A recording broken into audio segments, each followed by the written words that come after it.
can't even believe I'm saying pitcher's battle and using the words Patrick Corbin.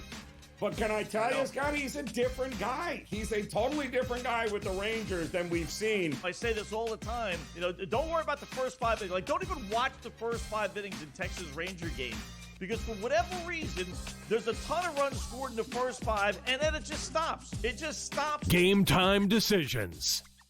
Only on SportsGrid. No way that I'm betting on the Cleveland Cavaliers for any reason whatsoever. No. Ever. Like, when they had LeBron James, it was a different story. I think Spider's great. He's no LeBron. I don't see him carrying them to a title. And I don't believe in the Knicks at all. The Knicks never get it done. Pharrell Coast to Coast. Only on SportsGrid. Kevin Durant, at the age of 36 years old, after 17 seasons that he has played in the NBA DRS, is now on his way to H-Town. I don't think it's a great move. I wanted him to go to a ready-made championship team full of a veteran roster and see if he can ring chase that way. Not to go to an organization on the come-up that if you just stay the course, and also, what better blueprint do we have than just staying the course and okay, safe, right? The Early Line. Only on SportsGrid.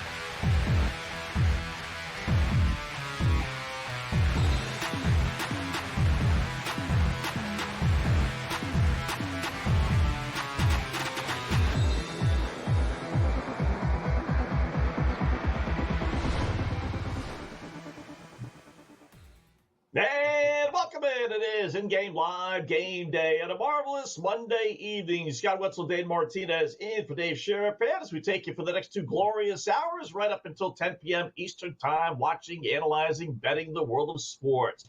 Baseball, little WNBA tonight as well. Maybe we'll recap a couple things that happened over the weekend. Wimbledon, little Tour de France. We actually put a couple of shekels yesterday on the Tour de France, believe it or not. So a busy 2 hours. We got our 5 on the line coming up here. We got Black Clouds coming up. We got the same game parlay. So it should be a busy 2 and hopefully, more importantly, a profitable 2 hours. My partner in crime, Mr. Dane Martinez. What's going on, Dane? How are you today, bud? I'm doing well, Scott. Thanks for having me again. First of all, we all wish our boy Dave Sherapan well, specifically today. Interesting time in the Major League Baseball season, Scott. About a week left until the Midsummer Classic, so you got to think about the old kind of getaway day. Could this be getaway week for those players that are not playing in the Midsummer Classic? Maybe there's some unders to look at. See if some of these big-time favorites actually do what they are supposed to do. We got 10 games on the slate. We're going to be keeping an eye on all of it, trying to win you some cash. Yeah, our PP tonight, and I know it's a PP. I knew it was anyway, but when we were talking before the show, you have the same parlay that I have, and that generally is the earmark of a PP, right? Red Sox, big favorites, playing actually halfway decent, 3 straight wins at Washington. Causes the manager to get fired. Your namesake, Martinez. Hopefully you're not related to him, although maybe you are. I don't know. The Red Sox and Toronto Blue Jays, right? Red Sox off to a good start. Blue Jays no score, bottom 2 against the White Sox. But, how's that one not going to cash, right, today? Yeah, you would think so. I mean, we got to run the numbers, right? If you just faded the White Sox and the Rockies literally on every day of the Major League Baseball season so far, right? It's got to have come through a good 70% of the time. I think both of them have maybe combined for 30 wins on the season. So the amount of days where they've both lost on the same day has to be profitable for you. So yes, maybe a public parlay, but so far so good as the Bo Sox are already up 3-1 at Fenway Park. Yeah, not so good for the Dodgers, Dane, as you just take an overview of some of this stuff before we get really into the minutia of it all. Down already 4-0 against the Brewers after getting swept at home by Houston. I know a lot of people that said, oh, they're not going to lose 4 in a row. No way. They're going to be all upset, blah, blah, blah, blah. But, I go the other way. I buy into the system. Even the Rockies, believe it or not, even the Pirates, believe it or not, have their good runs. And then conversely, even the Dodgers, even the Yankees, pick any other really, really good team, they have their bad runs. And I stay clear of that stuff. In fact, I even bet Houston. I bet them all 3 games, believe it or not, even game number 3 when I really didn't like them. But it just, I got a sense that this Dodger team's off a little bit. And while I didn't bet against them tonight, I didn't bet on them like I know a lot of people did. And now they're down 5-0 as they're beating up Yamamoto still in the first inning. How about that? So listen, it is 5-0, but also Milwaukee still has runners on the corners and 2 out. So right now, you can get the Dodgers down 5-0 plus 5.5, Scott, at even money. Wow. And that could be interesting because listen, if they get out of this, that there's still the threat there with runners on the corners. If they get out of this inning at 5-0 and you get them plus 5.5, I get you. This could be kind of a bad stretch for their season, but getting the Dodgers at even money plus 5.5 with a lot of game left to go could be something I'm interested here live. How about they're taking Yamamoto out of the game already? 2/3 of an inning. His line score so far, responsible for the 2 runs that you mentioned that are still on base, first and third. He's given up 2 walks, 3 runs earned, 5 runs overall, 4 hits in 2/3 of an inning, 41 pitches. The dude was on pace for like 50 pitches in 1 inning. Unbelievable. I'm telling you, Scott. Producers got the under 7.5. That makes me think even more. He must have burned up that ticket. Yeah, right. That makes me think even more about the Dodgers. Because it clearly just wasn't Yamamoto's night. Right. And, so now the rest of the way in. Yeah. And the fact that they took him out, now he did throw 41 pitches, so you might not want to, do too much more damage to a pitcher's arm. That's a lot of pitches for 1 inning. But it also tells me that they're taking the game seriously and not just saying, all right, you got to take one for the team. If you had that rule, you got to take one for the team, then you'll be out there until you give up 20 runs. But the Dodgers clearly want to win. And I'll tell you what, I found this out when I was watching one of the 3 games against the Astros. The Dodgers, believe it or not only have the most comeback wins in baseball this year, they have it by 10 over the next team. They got 34 comeback wins. They've tied the Major League record for most comeback wins before the All-Star break. And the next team, who I don't know, they didn't say it on TV, but the next team only has 24. So you don't need them, as you're betting, Dane, you don't need them to come back and actually win. Just come back and be competitive. Don't get blown out of this thing with the 5.5 runs. So I like that bet, actually. Yeah, I just did it. And thanks to the producers in the back that went to the single shot on Scott, because that allows me to go on my app and actually make the bet, which I did plus 5.5. And the big thing for me right here is if they get out of this top of the first or the bottom of the first without an extra run happening. And they just did. It is now the end of the first inning. So it is, in fact, 5-0 Milwaukee after 1, and I'm holding plus 5.5. So to your point, I don't need the Dodgers to come all the way back. I just need them to be respectable from here on out, and we can hold that. We might be able to play off of that later on in this show. Yep. And by the way, the over 7.5 to start the game is now 12.5, which I know one of our producers actually has the under. So, but you never know. You never know. So one of the things we like to do here, first segment, as always, our trend plays for tonight. We call it our 5 on the line.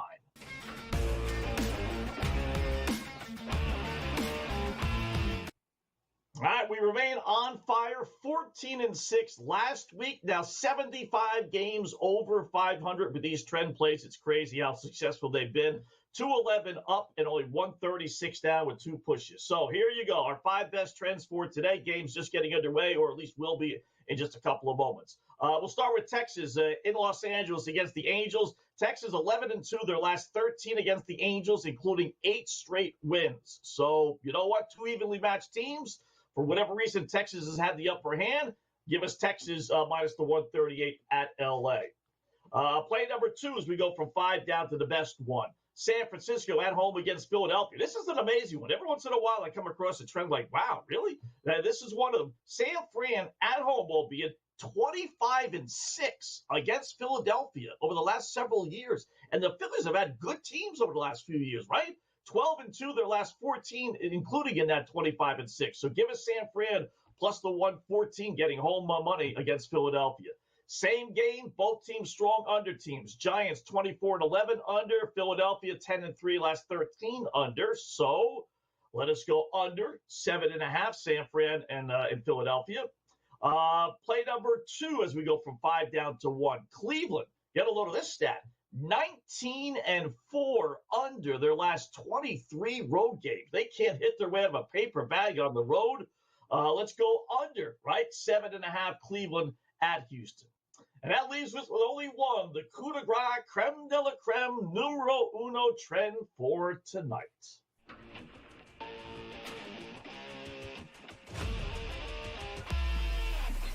We're going to use that same Cleveland and Houston Astros game. Why not, right? It's the greatest sports action of all time. Winners bet with streaks, losers bet against streaks. And we're going to bet the streak. Astros versus Cleveland. Cleveland has lost 10 straight games. They are just awful. So, with that said, give us the Houston Astros as our number one trend play, only minus 135 against Cleveland. We'll get Dane's thoughts on all these games when we come back. GameDay Live just underway right here on the grid.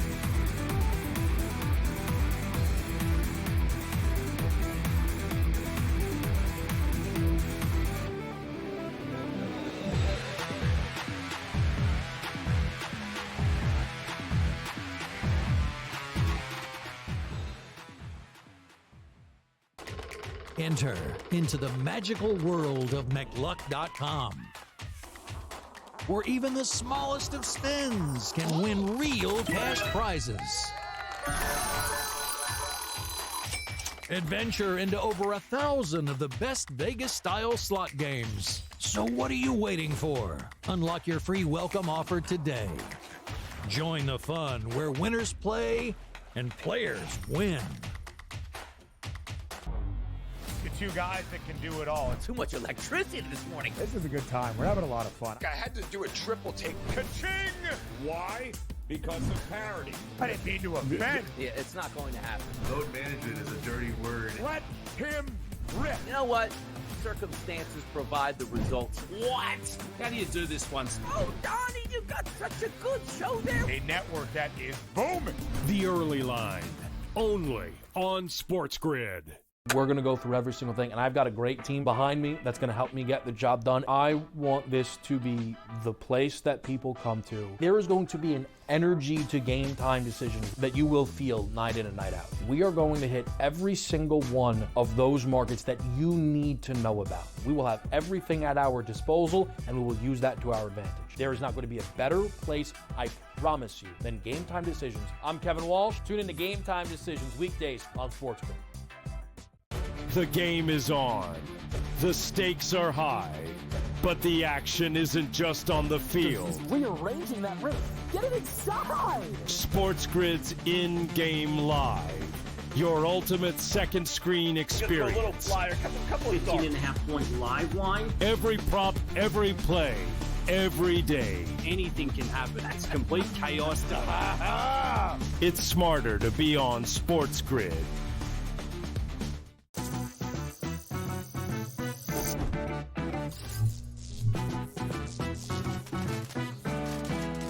Did you know sportsbooks tend to draw up tighter bet lines for events that get even more bettors, like championship games or major matchups?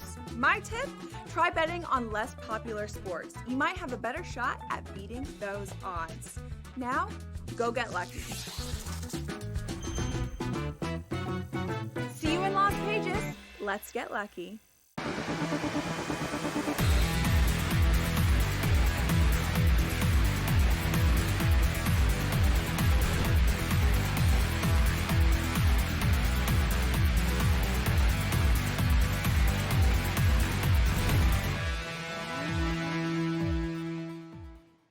Welcome back in Game Live, Game Day here on the grid. Scott and Dane Martinez in for the next 2 hours, right up until 10 p.m. Eastern time. Full slate of baseball to get to, a couple of WNBA games as well. And you got luck belated tonight on your side tonight. That is for sure, Dane. We were talking before the break about Wimbledon. Funny story. It's funny how gambling can be. Like every once in a while, you get one that just goes your way.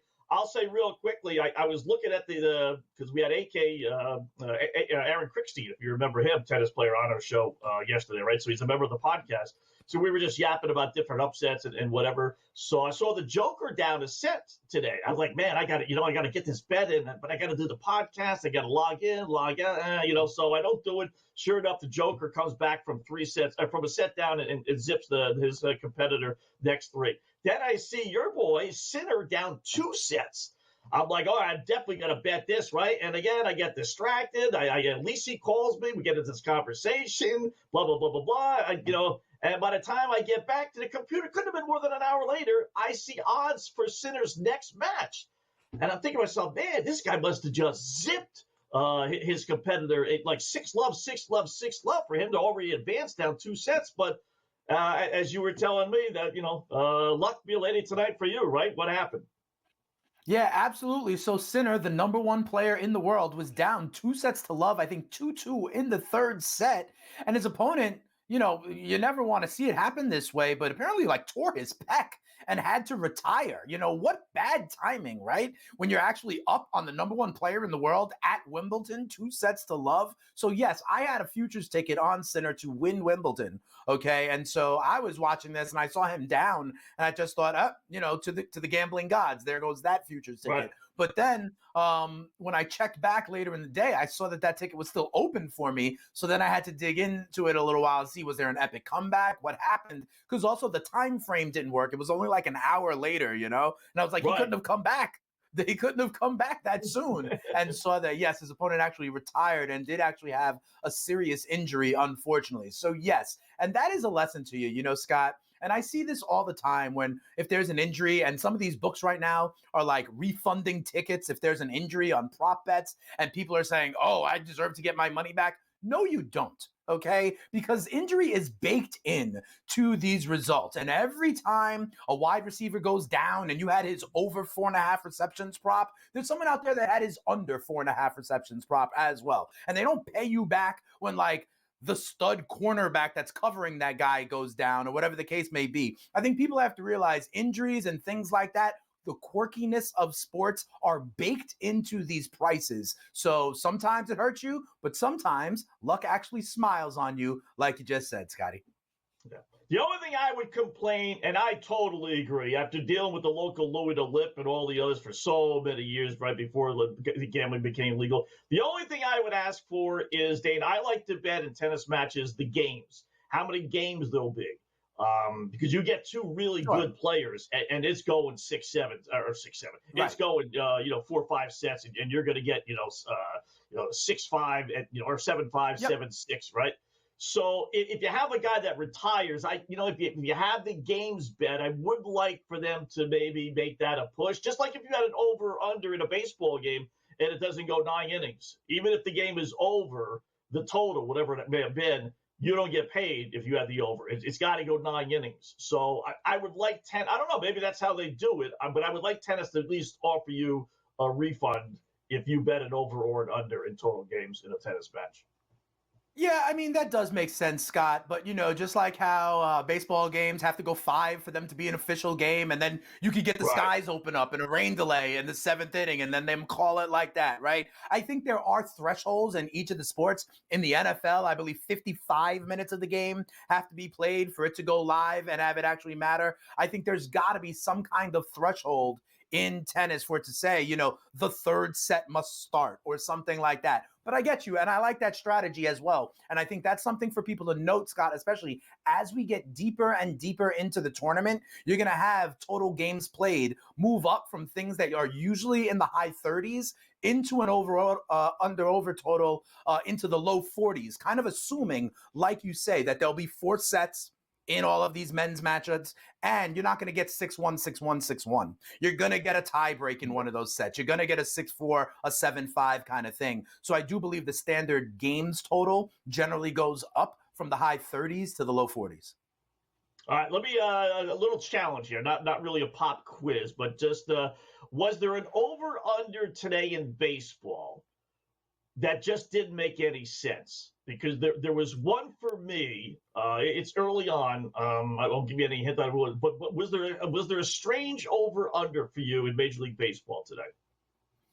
The strangest one for me would be Colorado and Boston. I saw it at 10 on the number at one point, which is a little too high for me. This game was not being played at Coors Field. This game is being played at Fenway Park, and I understand how Colorado is horrible, but it's not at Coors Field, and you need two to tango. So you would need the Rockies to kind of hold up to their end of the bargain. So I would actually, if you're going to say that one of these totals stinks, it would be the 10 on the number that I saw earlier today with the Red Sox and Rockies. Okay, and it's 3-1, so it's in the fifth inning, so it's kind of on pace, so that's right there. The one for me, Dane, was Pittsburgh at Kansas City. They were giving us an over-under of 9. 9 for a Pirates game. The Pirates hadn't scored, and they still haven't. They went 3 straight games of being shut out. 28 straight innings heading into today. They're a monster under team. Kansas City, it's either them or Texas, is the number 1 under team in all of baseball, and it was 9. I was just like dumbfounded. I don't like betting into a bad line. It's 1-0, third inning. It's down to 7.5. But what was that game doing at 9 today? Most baseball games are 7.5, 8, 8.5. Every once in a while you'll see a 9 or a 10 like the Red Sox and Rockies. But for the most part, it's in the 8. I thought that was very strange. Yeah, that makes sense. And these are two bad offenses, especially Kansas City has struggled to score recently, to be honest. So, that makes good sense. And so far it's only 1-0. So you're looking good. I would have gone under on the Red Sox game as well. So let's just keep an eye on that for the rest of the show. Yeah, got some decent betting opportunities with the Toronto Blue Jays trailing. SGP is coming up next as well, right here on the Grid.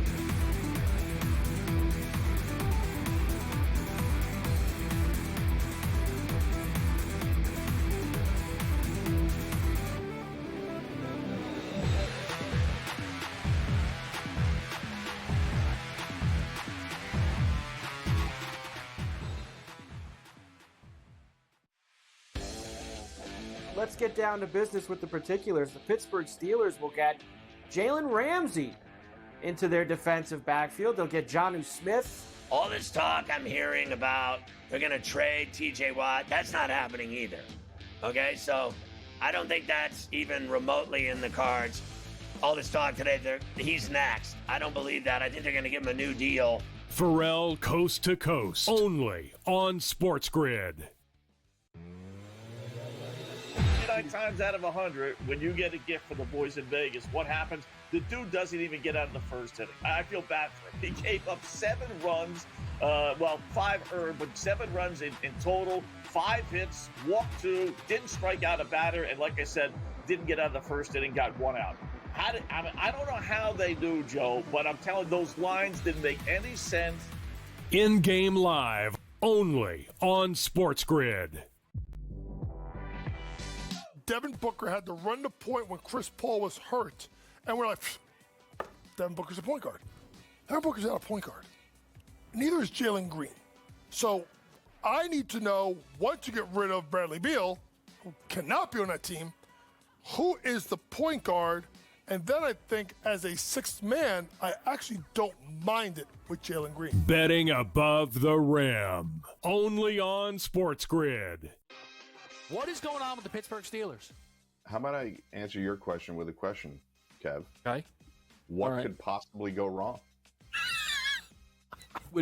I would say it's possible that you somehow, in bringing in Aaron Rodgers, which is supposed to be a win-now move, look around at your team and go, wait, Pickens, Minkah Fitzpatrick, and T.J. Watt aren't on it anymore? Game time decisions, only on SportsGrid.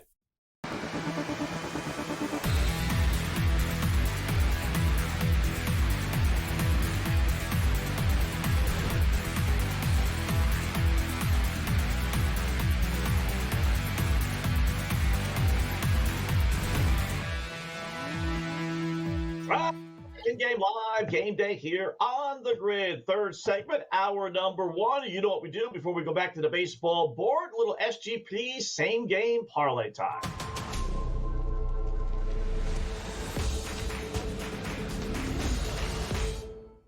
All right, Dane, I'll go first with mine. I know you have one as well. Mine's got 5 legs, but it's actually a pretty easy one. We're basically turning Texas as a minus 140 or so favorite into a 5 and change parlay. We'll take the Rangers. We gave you that trend about them being so good, 8 straight wins against the Angels. Not to mention, oh, by the way, they got Jacob deGrom, probably their best pitcher right on the hill, and he has been phenomenal. He's got like 10 straight starts, allowing 2 runs or less, and I don't think the light-hitting Angels are going to get to him. So let's go with deGrom. 7 strikeouts. We'll lower it a little bit. His number's 7.5. We won't get too greedy. We'll make it 7 minus 158.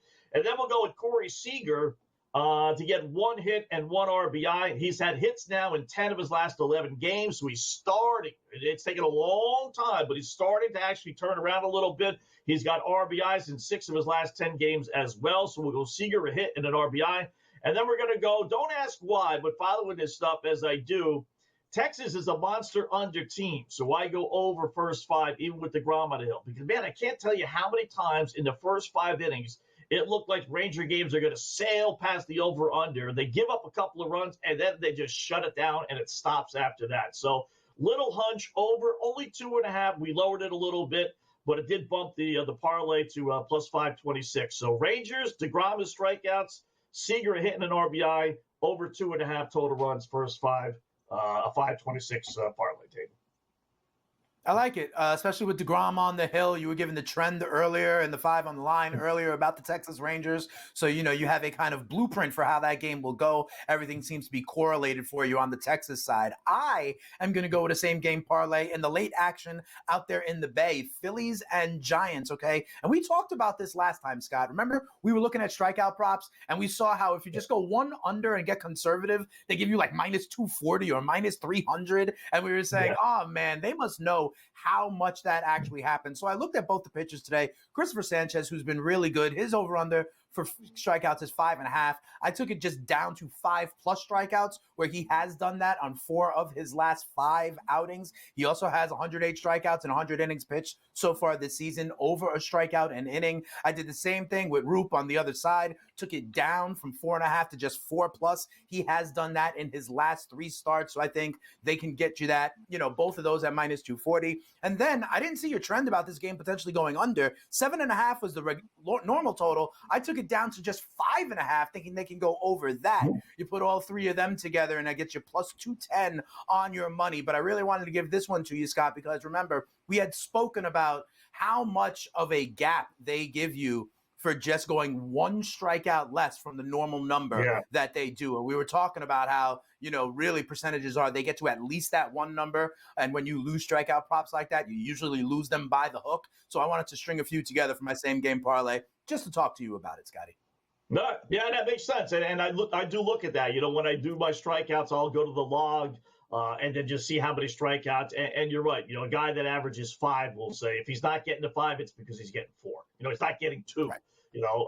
It's pretty constant, and for the most part, he's not getting 10 and 1. Okay, he averages 5. No, he'll get 6 or 7 every once in a while, and he might get a 3 every once in a while, but it's pretty close, kind of like shots on goal in hockey. It's pretty close to what the average is for these guys with their strikeouts. So, cool. All right, so plus 210 on yours, plus 5 and change on mine, and hopefully both cash. So let's make some money tonight. Couple of opportunities here, Dane.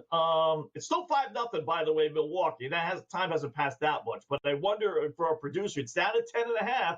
He had it at 7.5. How long does it have to go before if you have that under 7.5, you're starting to buy in and you think you have a shot with the under again with the Dodger game? That's kind of interesting.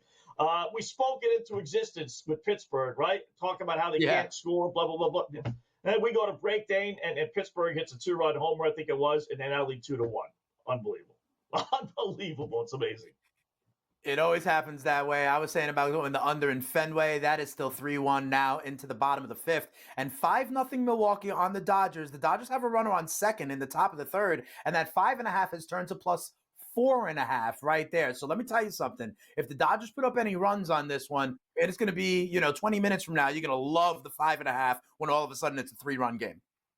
Right. You want to hop on Toronto? I know you got them in a parlay. I got them in a parlay with the Red Sox. They're down 1-0, 4th inning. Oh, something good must have happened because they just, no. It was minus 115. Then it went to minus 172. Now it's back down to minus 118. I know they got to run around base, nobody out. So, what's the baseball? Adam Crawford coming up next.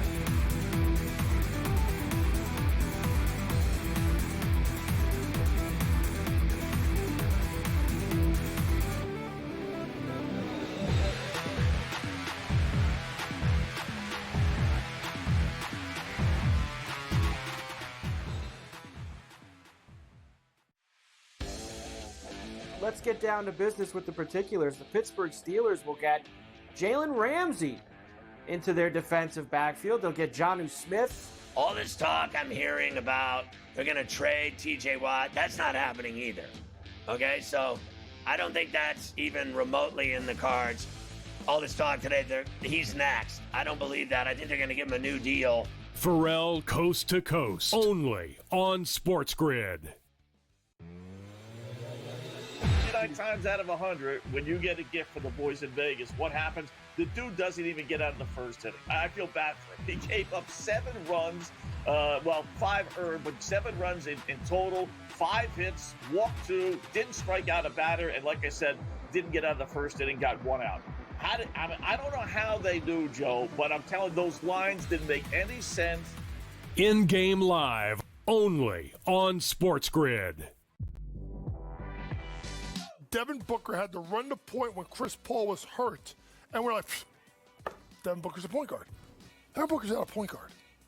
Neither is Jalen Green.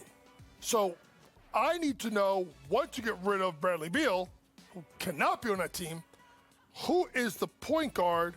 And then I think as a 6th man, I actually don't mind it with Jalen Green. Betting above the rim, only on SportsGrid. What is going on with the Pittsburgh Steelers? How about I answer your question with a question, Kev? Okay. What could possibly go wrong? I would say it's possible that you somehow, in bringing in Aaron Rodgers, which is supposed to be a win-now move, look around at your team and go, wait, Pickens, Minka Fitzpatrick, and TJ Watt aren't on it anymore? Game time decisions, only on SportsGrid.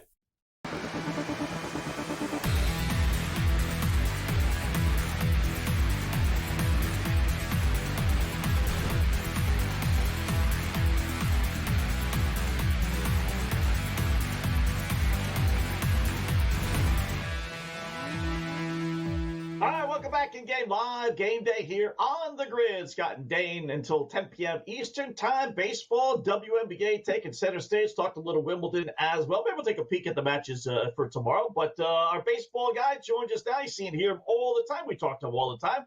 Adam Kaufman, SportsGrid Radio TV host. Adam, Scott, and Dane, wondering if you're on the PP as well, the public parlay, Red Sox and Toronto Blue Jays. And if so, Blue Jays down 1-0. Would you double down on Toronto, basically even money right now? So can I say kinda? I'm kinda on the PP. So I actually I'm on the Toronto first 5. I do have a Toronto first 5 bet. I did not, which means I'm in more trouble than you are at the moment. Right. With the full game, obviously, but only down by a run, still a little time. But at the moment, running out of at-bats there for the Blue Jays to get that run to at least get me a push. We'll see if it ends up happening. And the Red Sox I did invest in, but, I wasn't going to lay the minus 230 or whatever it was to take Boston. So at that point in time, it either becomes, do you believe in the run line or do you want to put them with something else? And there was no other real heavy favorite tonight. There were a couple like minus 160, minus 170, but something else that was like, yesterday was ace day across baseball, where it's just minus 200s, minus 220s, all scattered throughout Major League Baseball. We didn't have another one of those today. So what I did was I just did a little 2-legger, Red Sox money line, Phillies money line. Of course, they play later on tonight, and put those two together, and that was plus 150 and change on FanDuel. That was how I approached it, so I could at least have some exposure to the Red Sox, because they did feel like the right side today against Colorado, despite Dick Fitz being on the hill. Hey, so Adam, let me follow up on that, right? So when you see a team minus 220 or whatever it was when we saw Boston, because, Scott and I had this conversation. I think the Dodgers were like minus 280 against the Chi Sox last week. And we had the same conversation. Like you said, you got to be creative. There's different ways you could do it. You could put them in a parlay, a 2 or 3 legger, or you could lay the run line. And it sounds like your kind of MO in this situation is to find another big favorite and put them together in a parlay to get that number to a, kind of more digestible kind of sum, right? Am I correct that you'd rather parlay them as a parlay piece than play the run line? I think it's a little situational. And here's what I mean by that. The run line in general, unless you really, really believe in a spot, like if you were someone, let's say yesterday, you went and these were all heavy favorites, but you got greedy with it because you believed in them. You parlayed like Red Sox run line with Yankees, Red Sox with Crochet, Yankees with Fried run line, Phillies with Wheeler run line. There was another one out there as well. Like you put all these together and, they all hit. It was just a great day for the chalk, obviously, across MLB. But, you got to really love the spot. And for me, I'll do it occasionally. If I think a team is just going to absolutely demolish the other team, then I have no problem going to the run line. What does give me pause specific to the Red Sox situation and others that apply as well is, man, I don't really want to take a run line for a team at home because obviously, you don't have that ninth inning to play with if they're up. If they're up 4-3 going to the top of the ninth inning, at that point in time, like it's like sadistic, right? You're all of a sudden, rooting for the other side to tie it just in hopes that you guys, have a chance to get a 2-run homer to walk it off in the bottom of the inning or something like that. So you're trying to thread all these needles and root for all these weird outcomes. It becomes stressful. And so if it's a situation like that, where I know going into the game, I am losing an opportunity at bats, unless again, I just think they're going to throttle them. That's another story. Then I'm looking for the parlay piece. And I'm looking at that point in time, maybe it's odds driven, or maybe it's just what's my other, favorite play on the board. Like I could have attached the Red Sox to, Toronto at minus whatever it was, 160, 170. I didn't love it enough. I wanted to play the Toronto first 5 by itself. I could have, put them with the Dodgers, right around minus 150 against the Brewers. How's that going? So glad I didn't do it, obviously. So it's not always like you got to put juice with juice. It's just, what do you believe in? Have your threshold. If you don't want to play a straight, and plenty of people will, by the way. I don't want to do it, but plenty of people will. If you don't want to play a straight that's minus 230 or whatever it is, say, like I generally, as a rule, personally, will have like a minus 200 cutoff. Once I get to that point, I'm looking for a parlay piece. But inside of that, even 195, I'll play it straight. That's just a self-imposed rule that I have. But at that point, I'm looking for what's just another play that I like. And my favorite play on the board by far today is, again, that game that hasn't started yet, which is the Phillies tonight. All right, we'll get to that in a second, but it kind of reminds me, I forget who it was, George Allen, maybe, a 70s, 80s head coach, when they were talking about passing in the NFL, and he said 2 out of 3 things can happen, or there are 3 things that can happen when you throw the football and 2 are bad, right? Incompletion and an interception. So it's same thing with a run line. You lay the run and a half, and there's 3 things that can happen. Yes, you could win by 2, but 1, you could lose the game outright, and 2, you could win by only 1 run. Case in point, 2 of the top 3 best 1 and number 3 run line teams in all the baseball, believe it or not, guys, Miami and the Chicago White Sox, sandwiched in between Toronto. Miami, the god-awful Marlins, are the best 1-run plus team in baseball, and the White Sox are 3rd best. So, yeah, it seems easy, but I find more like 50-50 games being decided by 2 runs versus the lopsided games for some goofy reason. But you like Philadelphia, look at like the Dodgers the last couple of years. The Dodgers run line, cashed whatever percentage of games that they won. It was a very high percentage that they won by multiple runs. It was like the favorite bet across baseball. Just bet it blind, and odds are you were going to win more than you were going to lose. But again, it's situational type stuff. Yeah. No, definitely why do you not like this the Phillies so much? Why do you like the Phillies so much?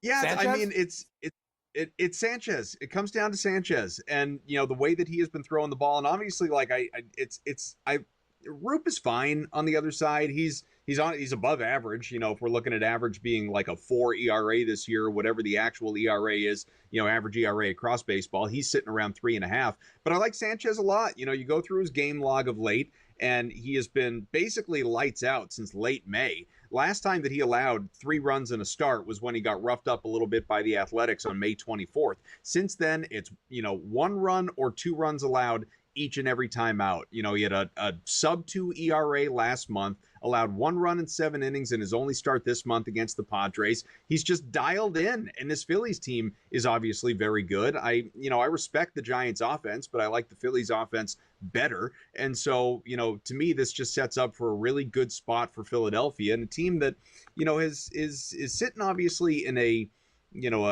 competitive top part of that division anyway. It's not a team that has been like crazy hot. They've won their last couple of games anyway, but generally kind of mediocre over the last 10. So it'd be nice to see them, turn this win streak into something, get on a little bit of a roll. And Giants as well, they've won a couple in a row, but they're not playing great overall, and they're sitting middle of the pack in that division. So I just think it's a good spot for Philadelphia to exploit. Hey, Adam, you also mentioned to us that you like the Rangers. They've got DeGrom on the hill. Is it a similar logic for them against the Angels in terms of you're just backing a pitcher that has been good so far this season? So it is, but a little more specifically the first 5. I like Texas first 5 more than I like Texas full, which, it's kind of, I feel funny saying that because I do think Kikuchi's a good pitcher on the other side, and obviously statistically he's had a good year, but DeGrom, I mean, sort of similar to Sanchez, although more so. DeGrom has not had a bad start, really since I'm scrolling through the game log. It was April 11th, first 2 starts of the year. He got into trouble and had a 4.5 ERA for 2 starts. And since then, it's been 0, 1, or 2 runs allowed every time out. He has been absolutely awesome. And so I'm going to ride the DeGrom momentum and hope he continues it in the first half, take the bullpen out of it. Adam, great job as always. Adam, welcome. We'll do it again soon. Thanks, man.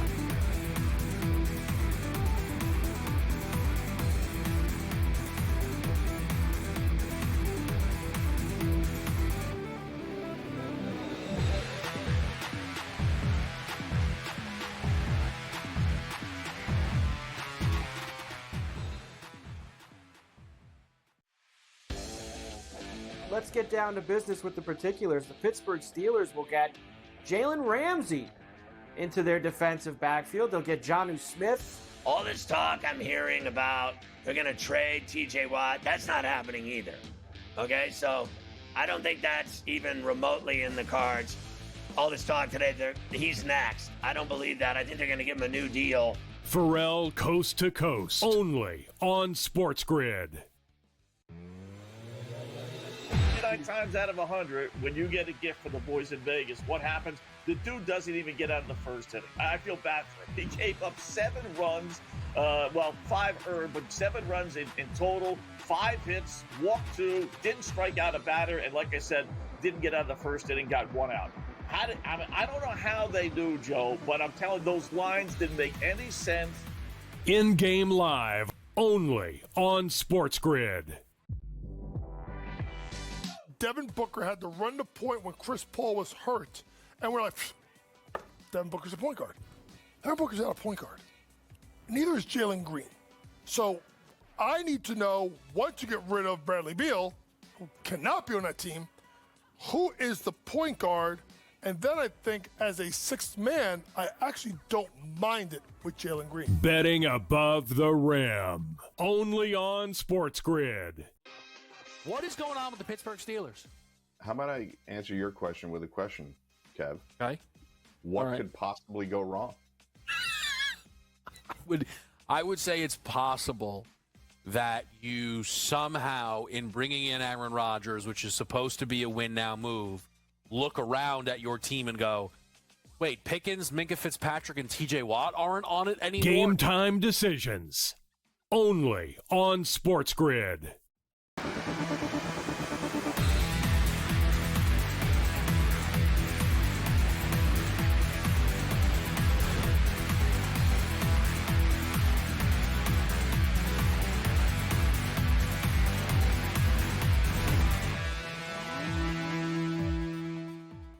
welcome back in Game Live. Game Day here on the Grid. Thanks to Adam Kaufman for joining us, as he does from time to time, right here on SportsGrid. So back to the board, Scott and Dane, we go. And I'll start with the one game. It's amazing, Dane. 4-2 Kansas City. Yeah. Let me tell you before. These two teams couldn't hit their way out of as the proverbial saying goes, they couldn't hit water if they fell out of a boat. I don't know who came up with that, but that is like one of the funniest and best, and I hear everybody say that, right? It's so true. Kansas City is 20 games. They've had 20 more unders than overs this season, 55 and 35. Pittsburgh has had 13 more unders than overs. They have a combined 33 more unders than overs, and they give us a dopey line of 9, and it's 4-2 in the fourth inning. I mean, it's just... And you know what's the craziest thing, the dumbest thing is I knew it was a bad line. I knew it, right? So why bet it, Scott? You've been doing this for 40 years. 40 freaking years you've been doing this, right? A little kid betting, with local Louis the Lip. And I still can't, even though – exactly, right? Even though, Dane, I know it's a bad line and I know it's got rat writ all over it, and I know they're suckering you in, I still bet it. Well, listen. Still bet it.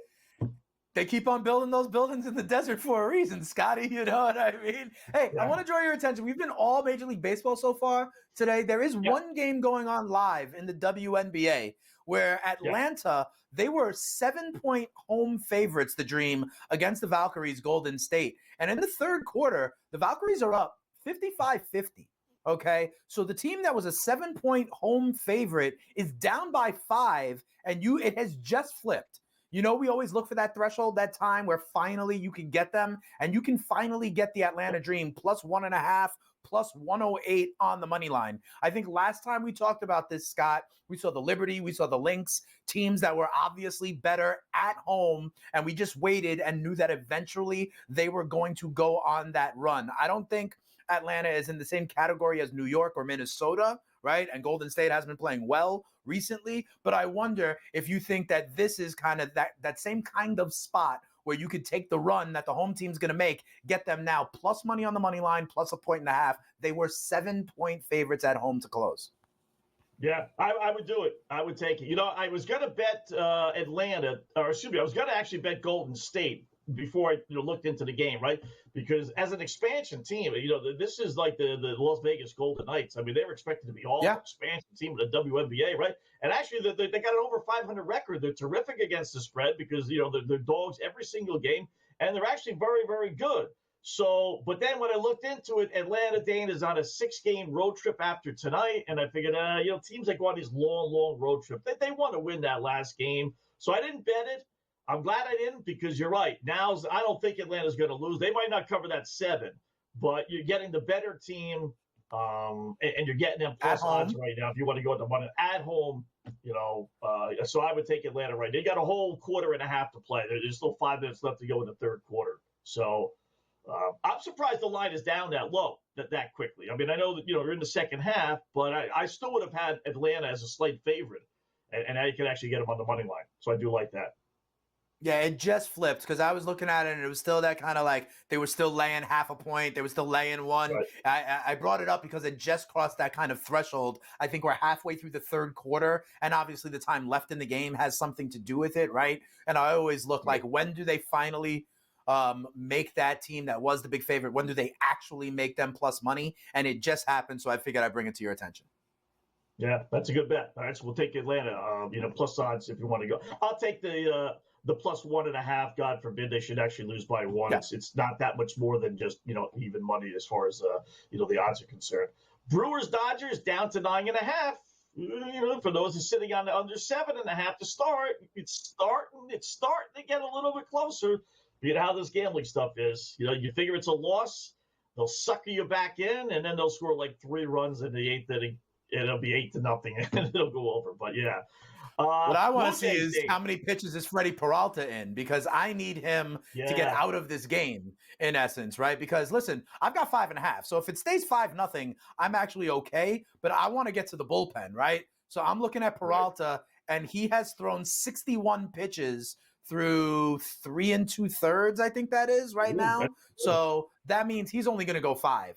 And if they get to the bullpen, and you got to figure, here's the other part I like about getting something like plus 5.5, Scott. If this game is still 5-0, and we go into the 6th and 7th, guess what? Milwaukee is not putting in their A cream of the crop relievers either, right? And so, it still doesn't mean the Dodgers are going to win the game, come all the way back, but they might chip away, make it a little tighter, and thus that plus 5.5 stands to be all right.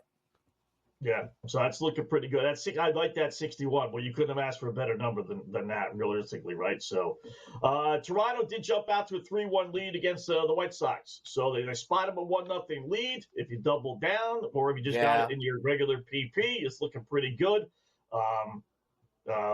Minus 520 on Toronto now. So if you did take them, now you hedge a little. I always hedge. I just do. If you have them now, basically even money, it's worth it to take the White Sox for a couple of shekels at plus 350, even though I don't think they're going to win. I tell you, Toronto, you look at their schedule, they have 3 against the White Sox and then 3, I believe it's against the Oakland A's or Sacramento A's to close out the first half of the season.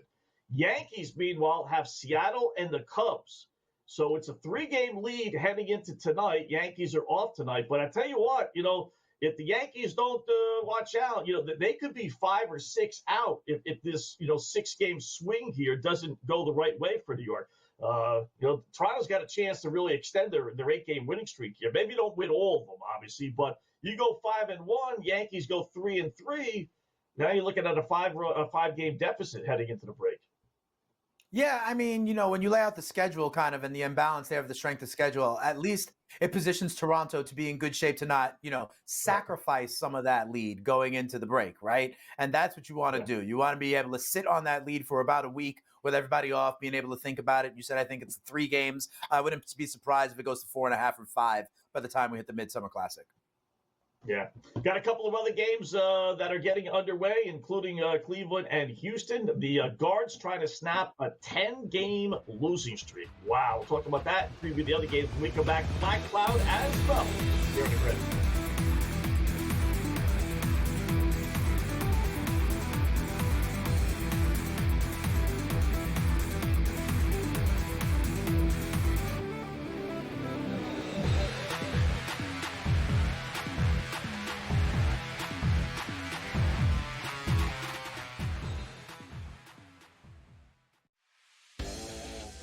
Let's get down to business with the particulars. The Pittsburgh Steelers will get Jalen Ramsey into their defensive backfield. They'll get Jonnu Smith. All this talk I'm hearing about they're going to trade TJ Watt, that's not happening either.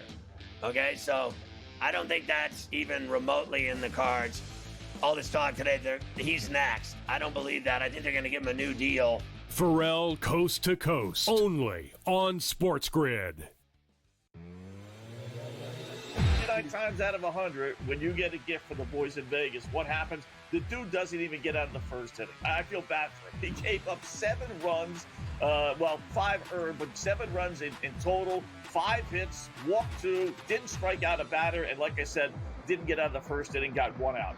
I don't know how they do, Joe, but I'm telling you, those lines didn't make any sense. In-game live, only on SportsGrid. Devin Booker had to run the point when Chris Paul was hurt. And we're like, Devin Booker's a point guard. Devin Booker's not a point guard. Neither is Jalen Green. So I need to know, once you get rid of Bradley Beal, who cannot be on that team, who is the point guard? And then I think as a 6th man, I actually don't mind it with Jalen Green. Betting above the rim, only on SportsGrid. What is going on with the Pittsburgh Steelers? How about I answer your question with a question, Kev? Okay. What could possibly go wrong? I would say it's possible that you somehow, in bringing in Aaron Rodgers, which is supposed to be a win-now move, look around at your team and go, wait, Pickens, Minka Fitzpatrick, and TJ Watt aren't on it anymore? Game time decisions, only on SportsGrid.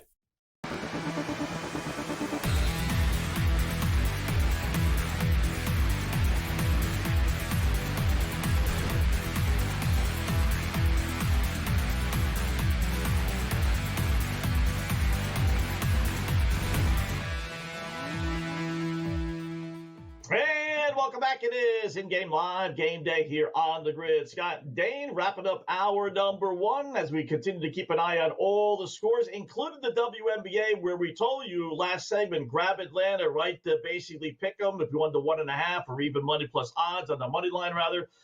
It's now tied, and they're now a 2-1 favorite. So if you got Atlanta at even money, plus 105, 110, now you go back to Golden State plus 150. You walk away, you're going to guarantee yourself a win, or maybe you hold on to the ticket, but because I do think they're going to win. But just that's how easy you can flip when you got the better team. So we'll have to continue to keep an eye on that. Right now, though, little Black Cloud play of the day.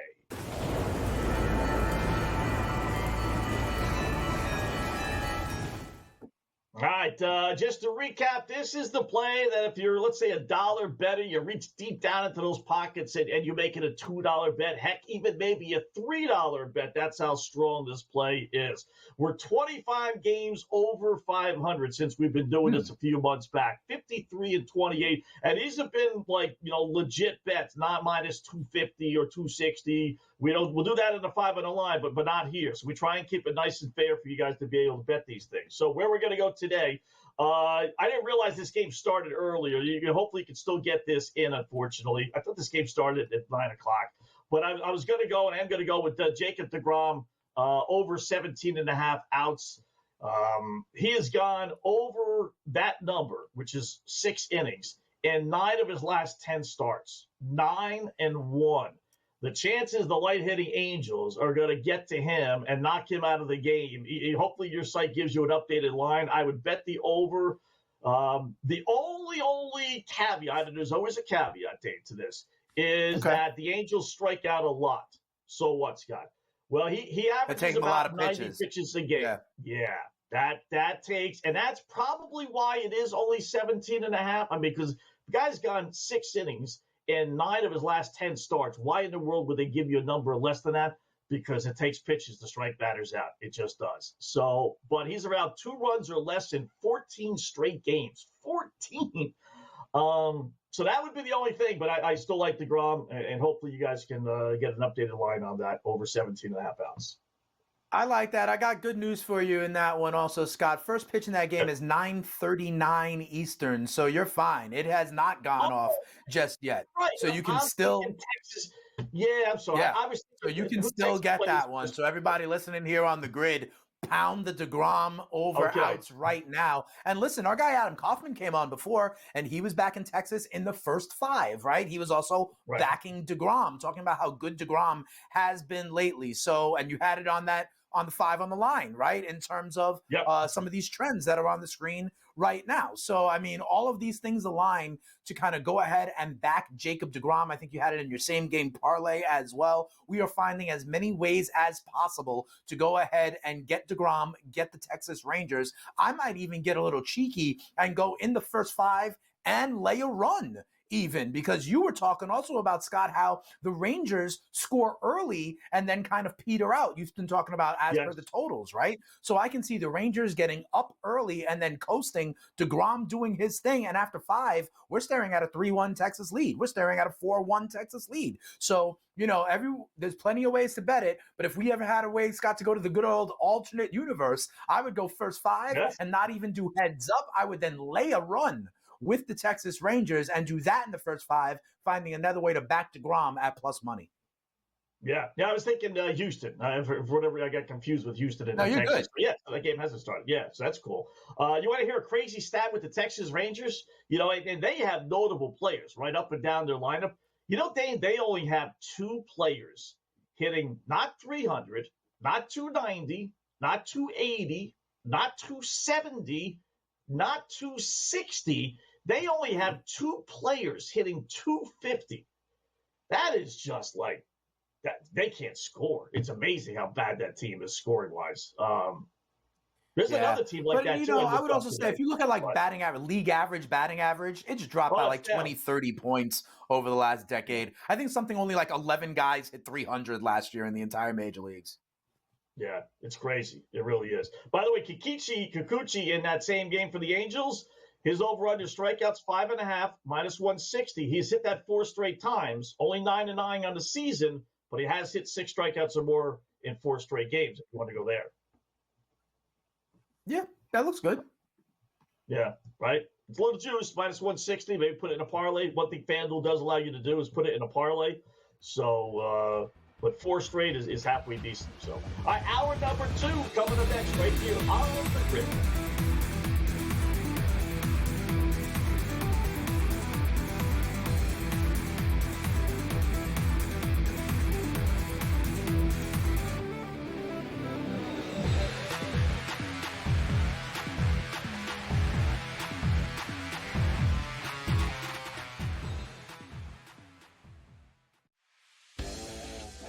Let's get down to business with the particulars. The Pittsburgh Steelers will get Jalen Ramsey into their defensive backfield. They'll get Jonnu Smith. All this talk I'm hearing about they're going to trade TJ Watt, that's not happening either.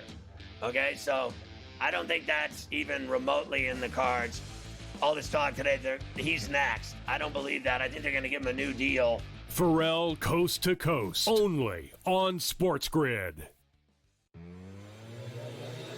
9 times out of 100, when you get a gift for the boys in Vegas, what happens? The dude doesn't even get out of the first inning. I feel bad for him. He gave up 7 runs, 5 earned, but 7 runs in total, 5 hits, walked 2, didn't strike out a batter, and like I said, didn't get out of the first inning, got 1 out. I don't know how they do, Joe, but I'm telling you, those lines didn't make any sense. In-game live, only on SportsGrid.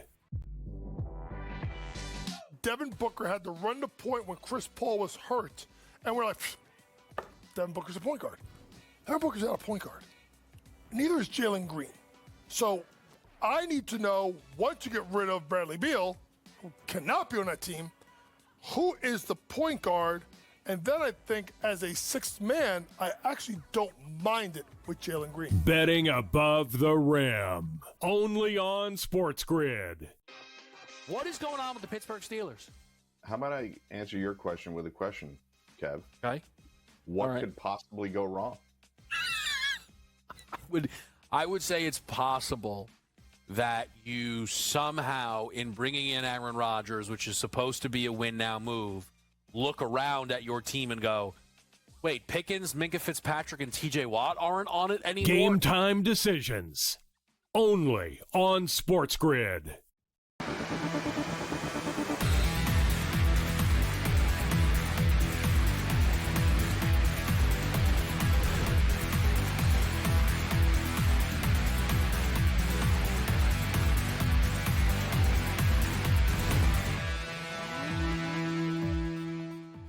All right, welcome back. It is in-game live game day here on the grid. Scott and Dane, hour number 2, wall-to-wall baseball, little WNBA to keep an eye on as well. We got a second game before we get off the air we'll touch on. But it is baseball. We got a bunch that are starting here in a little bit. We got a bunch that are going on as we speak. So, Dane, why don't we welcome our good buddy George Kurtz, SportsGrid Radio TV host right here on the grid, who we talk to all the time. What's going on, George? How are you tonight?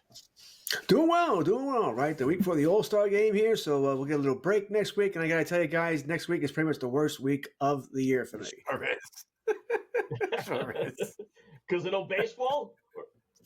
Listen, there's nothing going on here, right? Wednesday and Thursday is you're just done. I mean, I got to spend time with the family here, binge a show or something like that, whatever you're going to do, your yard work. All right. And even I don't know how you guys feel about the All-Star game. I mean, Scott, you and I growing up, all right, it was fun to watch the different teams. You didn't see a lot of the Dodgers or the Cincinnati Reds, but now we see them whenever we want. All right, I'm watching the Dodgers now, watching the Reds now here. So it's not as special as it used to be here.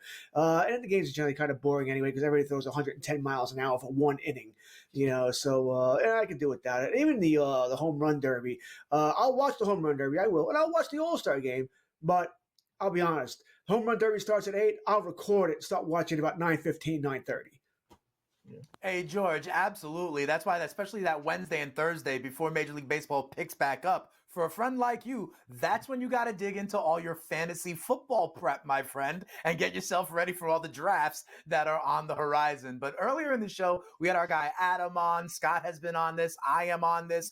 Still left to go. We got Jacob deGrom on the mound for the Texas Rangers. They are a road favorite. We got Christopher Sanchez on the mound for the Phillies, who have been playing real well in San Francisco. So far, consensus on the show is liking both the Rangers and the Phillies. Are you with that for baseball here for the rest of the night. Now, you do know what my nickname is, right? Captain Chalk. So, of course, I'm on DeGrom and the Phillies, right? How can I not be?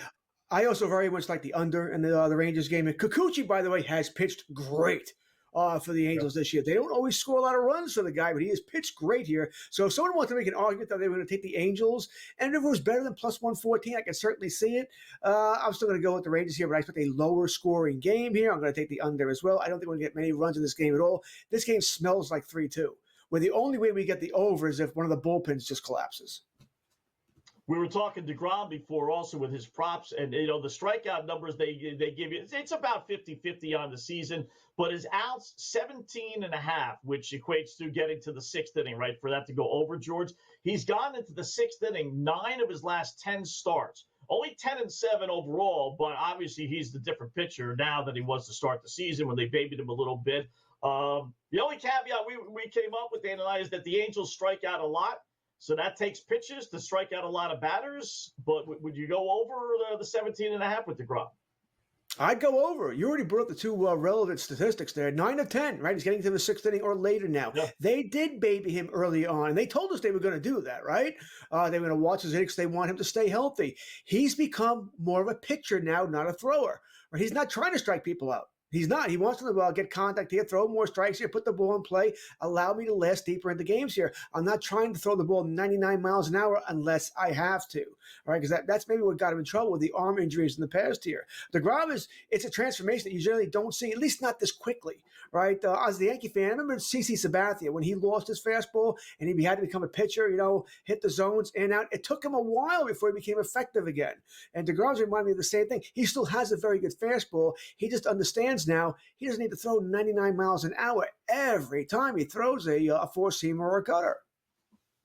Yeah, I mean, George, I think that makes sense. I think DeGrom hasn't gone over 100 innings pitched since like 2019, for goodness sakes, right? So you had to treat him with kid gloves for a little bit. Listen, Scott tried to earlier in the show gauge my level of concern with the Yankees vis-a-vis the Toronto Blue Jays. And listen, George, to what he said. He was like, hey, and then going in to finish the first half, the Blue Jays have the White Sox followed by the A's left on their schedule. Meanwhile, the Yankees have I think it's the Cubs and, Seattle, some other actually good team. Oh, and Seattle, excuse me. And he was pontificating about how the lead could be 5-6 games before we go into the Midsummer Classic.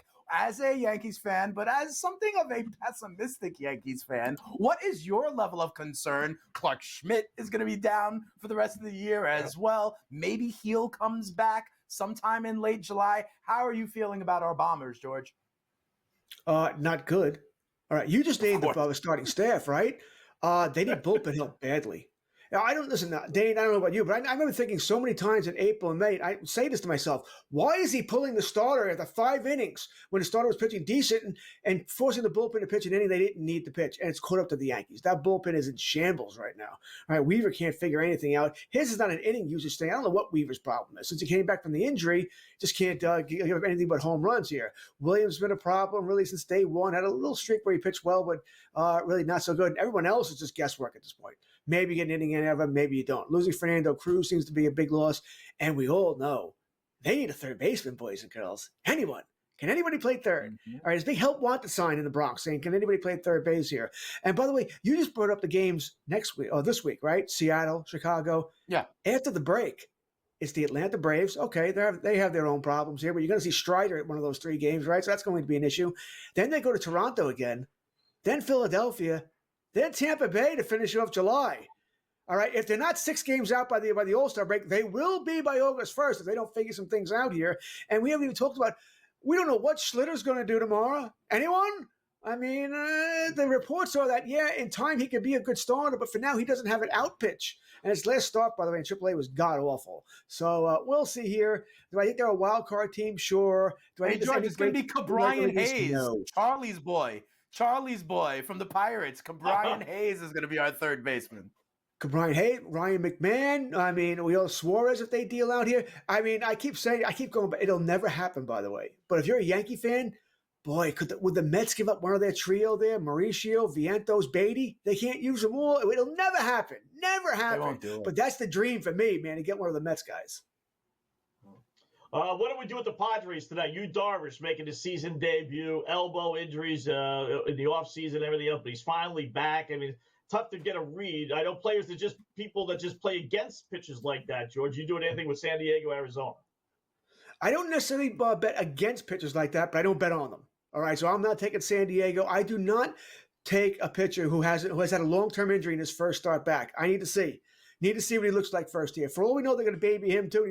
He's going to go 3-4 innings. He's going to go 75 pitches, and it's going to take him 4 innings here. And then it's a bullpen game, and it's all over. Hey, for all we know, he has no control, and he's getting smacked all over the place here. I think it's as far as baseball, yeah, it's an important start to watch here to see if Yu is going to be Yu again or how close he is to being his old self. But I'm not betting on him. I'm not saying bet against him here, but said pitcher, long-term injury, which for me is pretty much anywhere 3 weeks or more. No way am I betting. It's like a cardinal rule. No way am I betting on that pitcher first start back.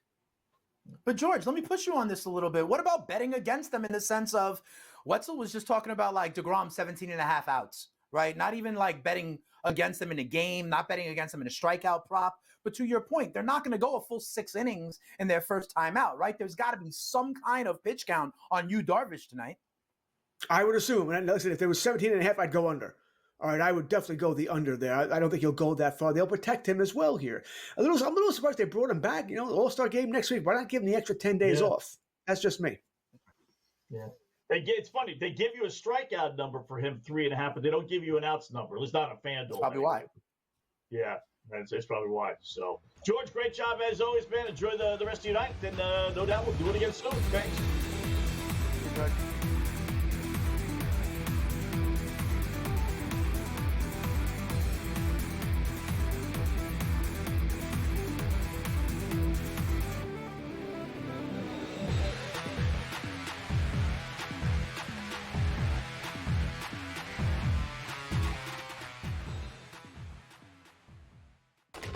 Enter into the magical world of McLuck.com, where even the smallest of spins can win real cash prizes. Adventure into over 1,000 of the best Vegas-style slot games. So what are you waiting for? Unlock your free welcome offer today. Join the fun where winners play and players win. Two guys that can do it all. It's too much electricity this morning. This is a good time. We're having a lot of fun. I had to do a triple take. Ka-ching! Why? Because of parity. I didn't mean to offend. Yeah, it's not going to happen. Load management is a dirty word. Let him rip. You know what? Circumstances provide the results. What? How do you do this once? Oh, Donnie, you got such a good show there. A network that is booming. The Early Line, only on SportsGrid. We're going to go through every single thing, and I've got a great team behind me that's going to help me get the job done. I want this to be the place that people come to. There is going to be an energy to game time decisions that you will feel night in and night out. We are going to hit every single one of those markets that you need to know about. We will have everything at our disposal, and we will use that to our advantage. There is not going to be a better place, I promise you, than Game Time Decisions. I'm Kevin Walsh. Tune in to Game Time Decisions weekdays on SportsGrid. The game is on. The stakes are high. But the action isn't just on the field. He's rearranging that rim. Get it inside! SportsGrid's in-game live. Your ultimate second screen experience. A little flyer, couple of 15.5 point live line. Every prop, every play, every day. Anything can happen. That's complete chaos. It's smarter to be on SportsGrid.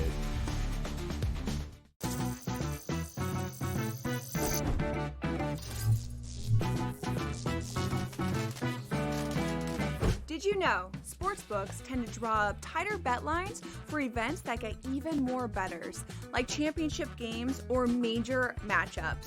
My tip, try betting on less popular sports. You might have a better shot at beating those odds. Now, go get lucky. See you in Las Pages. Let's get lucky.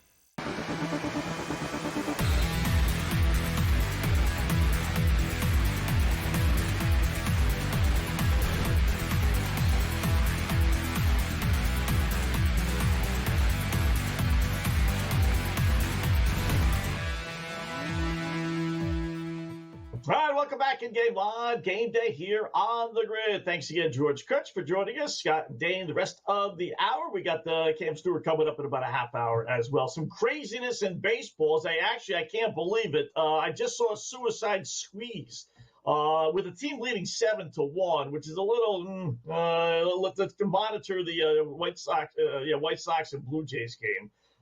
Listen, a 6-run deficit. It's What, not you think the someone's going to get drilled? But, you think someone's getting drilled after that? Yeah, 7-1. You're going to do a squeeze in the the top of the 6th. Maybe. I hear Maybe. you. We'll see. We'll see. Maybe 20 years ago, or 30 years ago. I don't Yeah. know about any more of those guys. Yeah, probably not. Now it's just like whatever. It's the White Sox.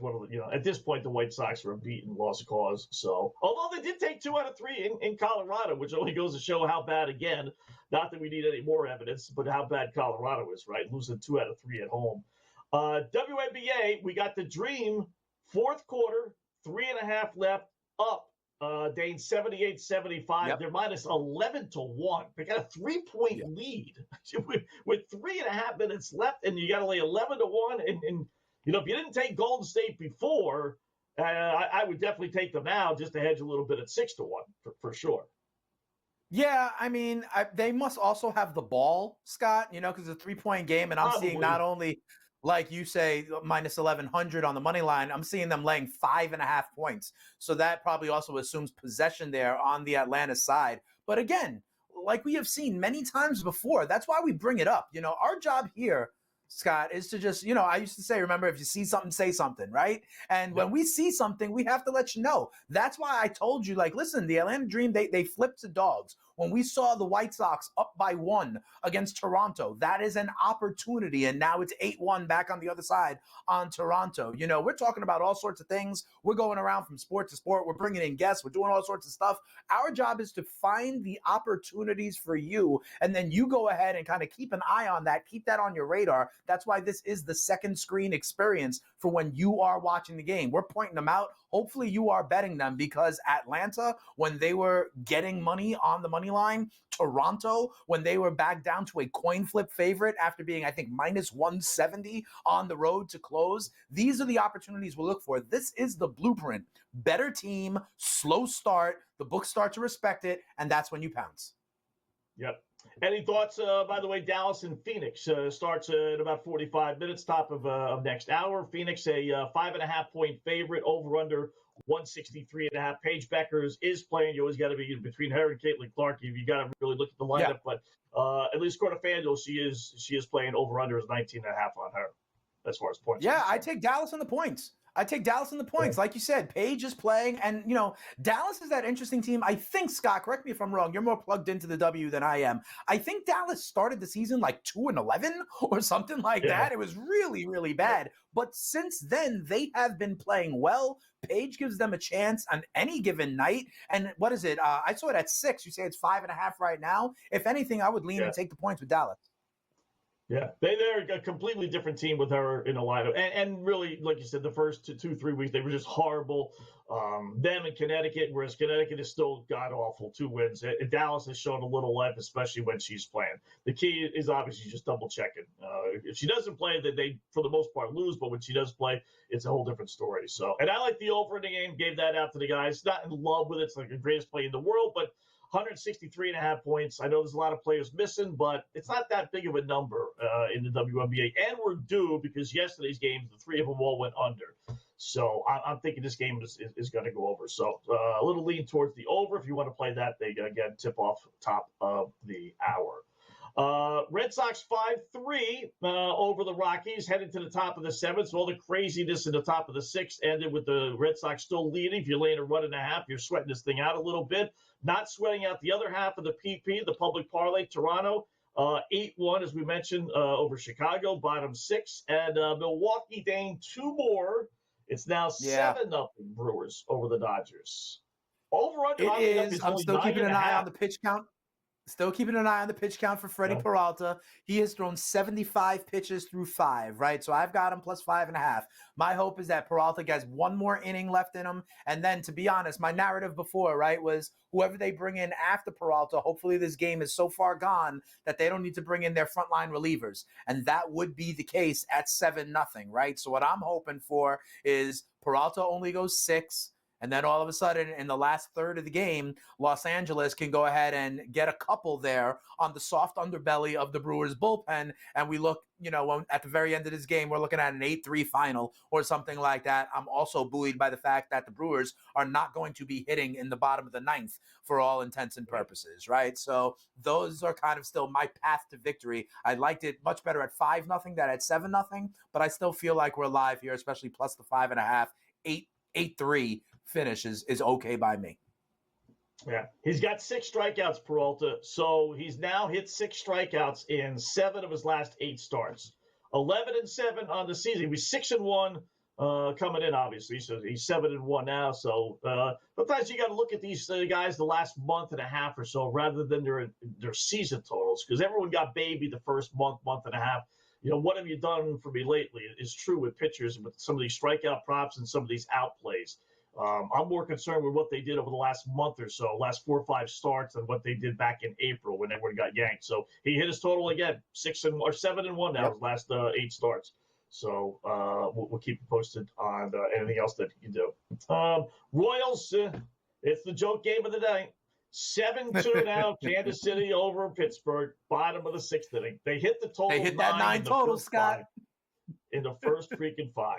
I mean, yep, they sure did. It's unbelievable. At least I told you that the total of 10 at Fenway is the one that I was looking at. They're at 5-3, right? And they're all the way in the 7th inning with Boston not hitting. So if I went under on that one, I still got a little bit of wiggle room in that one at least. Yeah. By the way, the Pirates and the Royals scoring runs tonight snaps Pittsburgh's major league record tying games of 6 straight games involved in a shutout. They had shut out the Cardinals 3 in a row heading into this weekend series in Seattle. They get shut out 3 in a row, and the 6 straight games ties their own record from back in 1908, believe it or not. So they accomplished something tonight, even though they're going to lose again.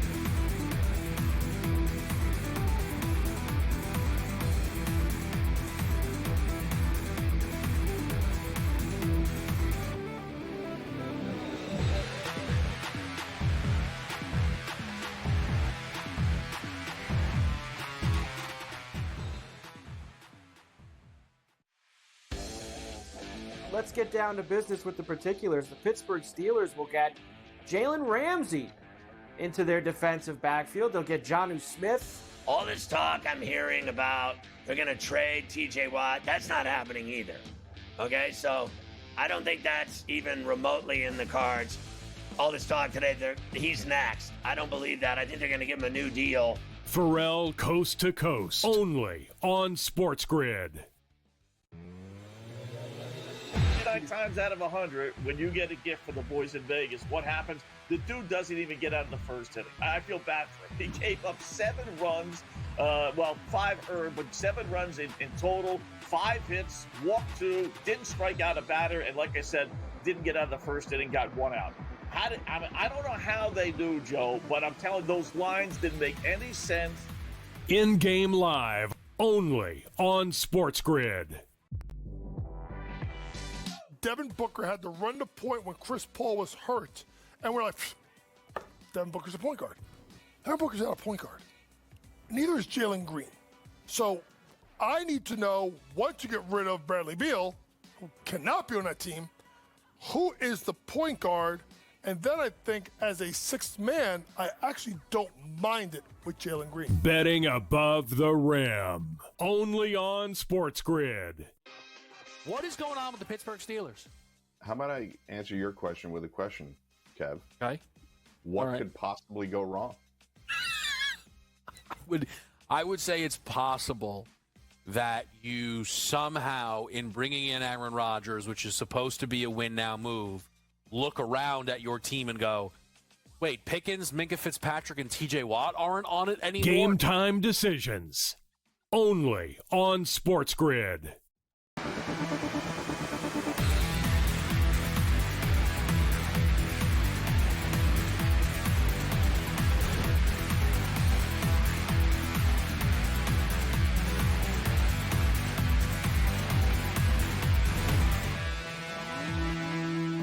welcome back in Game Live. Game Day here on the grid. Scott and Dane, hour number 2. Looking at a little baseball, little WNBA. It's a weird night around baseball, right? We got the Pirates in Kansas City in a scoring fest. We got the Dodgers being shut out. We got the Reds leading 1-0, yet there being no hit. It's just like one of those nights. So only through 4. I'm not sure how they scored a run. I'm guessing, walk, stolen base, bunt, sack. I'm looking at a highlight right now, so I'll tell you. All right.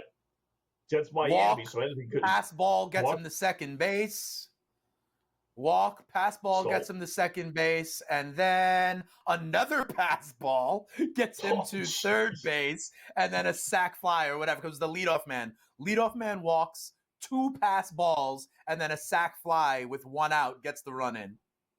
Wow. Not even 2 wild pitches. Wild pitches are batted up at least okay. No, those are pass balls. I saw the highlight. Those are pass balls. Wow. That's it's happened before. Guys have thrown no hitters and lose games. I mean, it's only through 4. So Andy Hawkins for the Yankees pitched a no hitter and they lost 4-0. Yeah, I remember that though. But take out the highlight. There was a shot to right field. Who was it? Jesse Barfield. The right field. Right fielder, yeah. He lost one in the sun. He couldn't catch it, and they ruled it an error.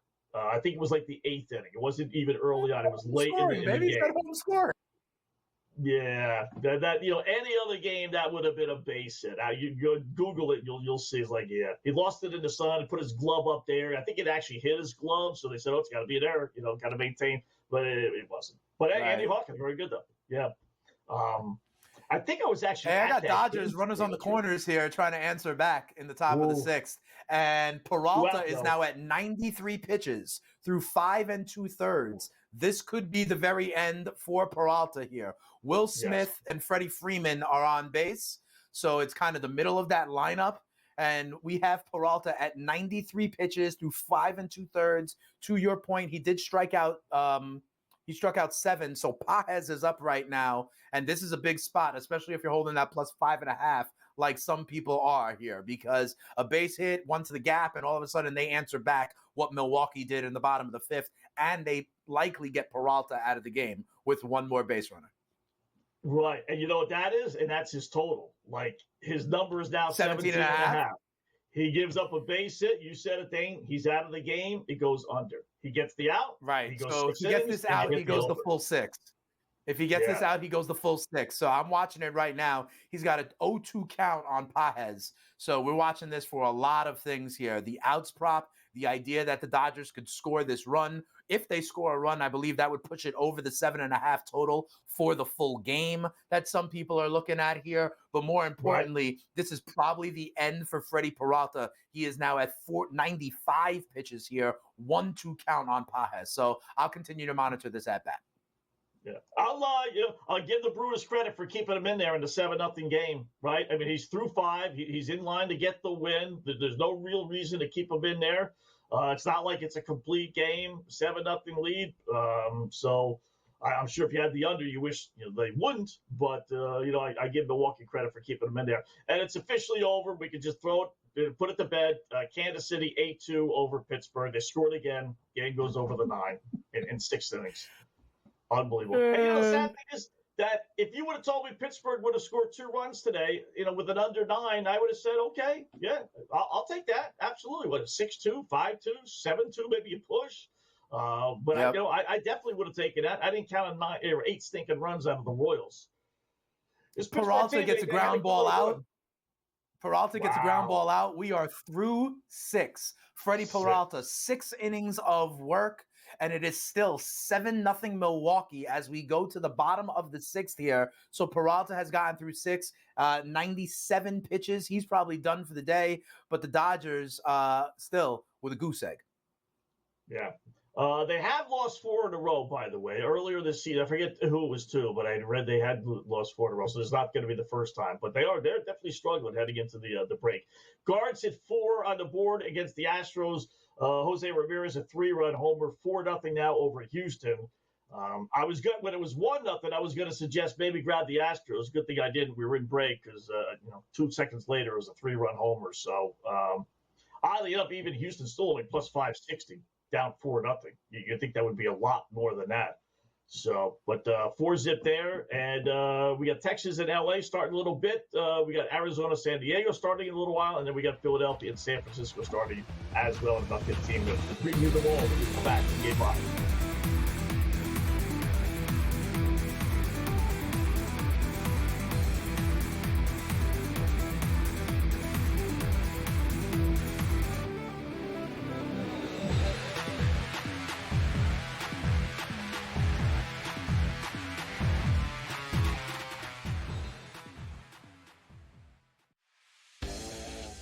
Let's get down to business with the particulars. The Pittsburgh Steelers will get Jalen Ramsey into their defensive backfield. They'll get Jonnu Smith. All this talk I'm hearing about they're going to trade TJ Watt, that's not happening either.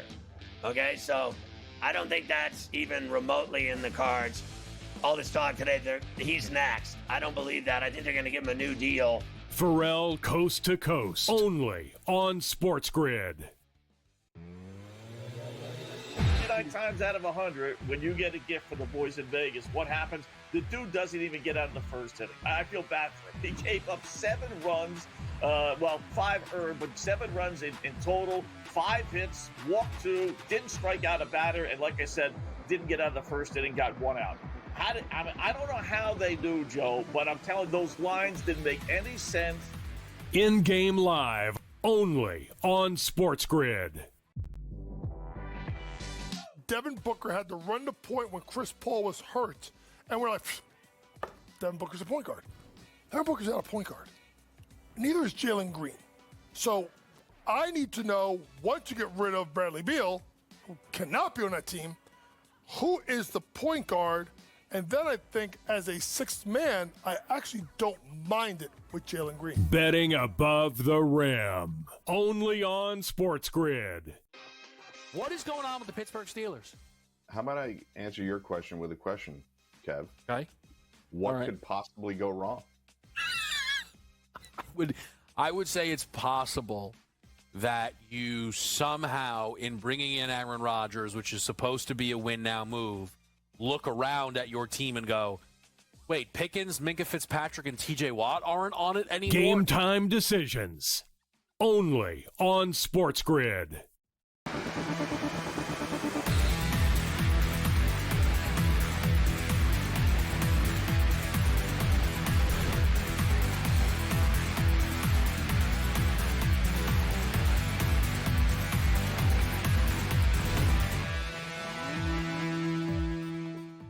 All right, welcome back in Game Live, Game Day here on the Grid. You know, there are certain nights, man, it's just no matter what you do, it doesn't happen for you. You know, everyone has those nights.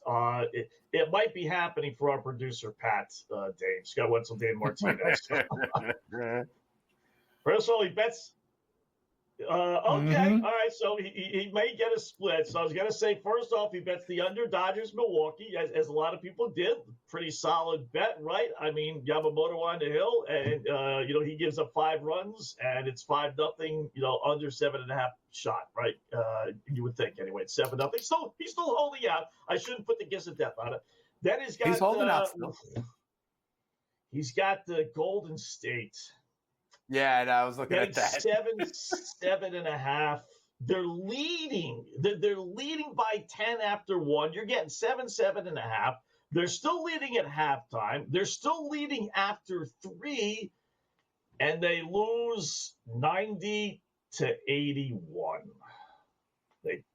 They even cover the number. They cover the original number. And isn't that what happened, Scott? Remember last week we were talking about this? I think the Liberty came all the way back and covered the original number. Yeah. I think the Minnesota Lynx came all the way back and covered the original double-digit number that they had. So what do you know? Atlanta comes back and covers the original number.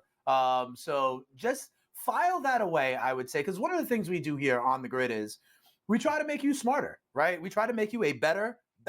And at least in the WNBA, we have seen that these better teams at home, if they get down early, jump on them because eventually the cream rises to the top. they do in fact make that run. So it's something, even if you're not a big fan of the WNBA, you know what I mean? File it away. And if you see that opportunity, especially on a show like this, In Game Live, remember Scott and Pat, we used to have like an alarm go off or a bat signal go off or whatever it was. And this is really those kind of prototypical situations. We saw it with the Chicago White Sox up on Toronto as well. But especially what I am learning is in the WNBA, those better teams at home, when they go down early, they are going to right the ship. They're going to make the run. And like, they're covering the original number of between 7 and 11.5 points. So go ahead and bet them on the money line as soon as you see them at a coin flip. Yeah, it's tough. They outscored them 26-13, so they were down 4, and they outscored them by 13. Wow. They win by 9, and they cover the number. Alicia Gray, he did have a prop with Alicia Gray of 19 or 18.5. She ends up with 24 for Atlanta. Right. So at least he hit that. So you take the good with the bad, but you think getting 7, and you're leading in the fourth quarter, you're going to at least get the cover. But that's why I didn't bet Golden State tonight. And I wanted to, but I said, Atlanta, last game before a monster, 2-week road trip. I better not, and that's why. But you're right. The WNBA is like the NBA. It's fourth quarter is when it counts, especially with the better teams. Yeah. So absolutely. Are you with me on Dallas in this late game in the WNBA? Dallas getting the points? I'll take that. Absolutely. Take Dallas plus the points. I would go Paige Beckers if we want to play a prop, 19.5. I think when everything's said and done, she's going to end up being better than Caitlin Clark. And she'll never, I don't think, get into that stratosphere of publicity and all the hype and all that other stuff. But as far as a scorer goes, I think she's going to be a better scorer than Caitlin Clark when everything is said and done. I got to tell you something.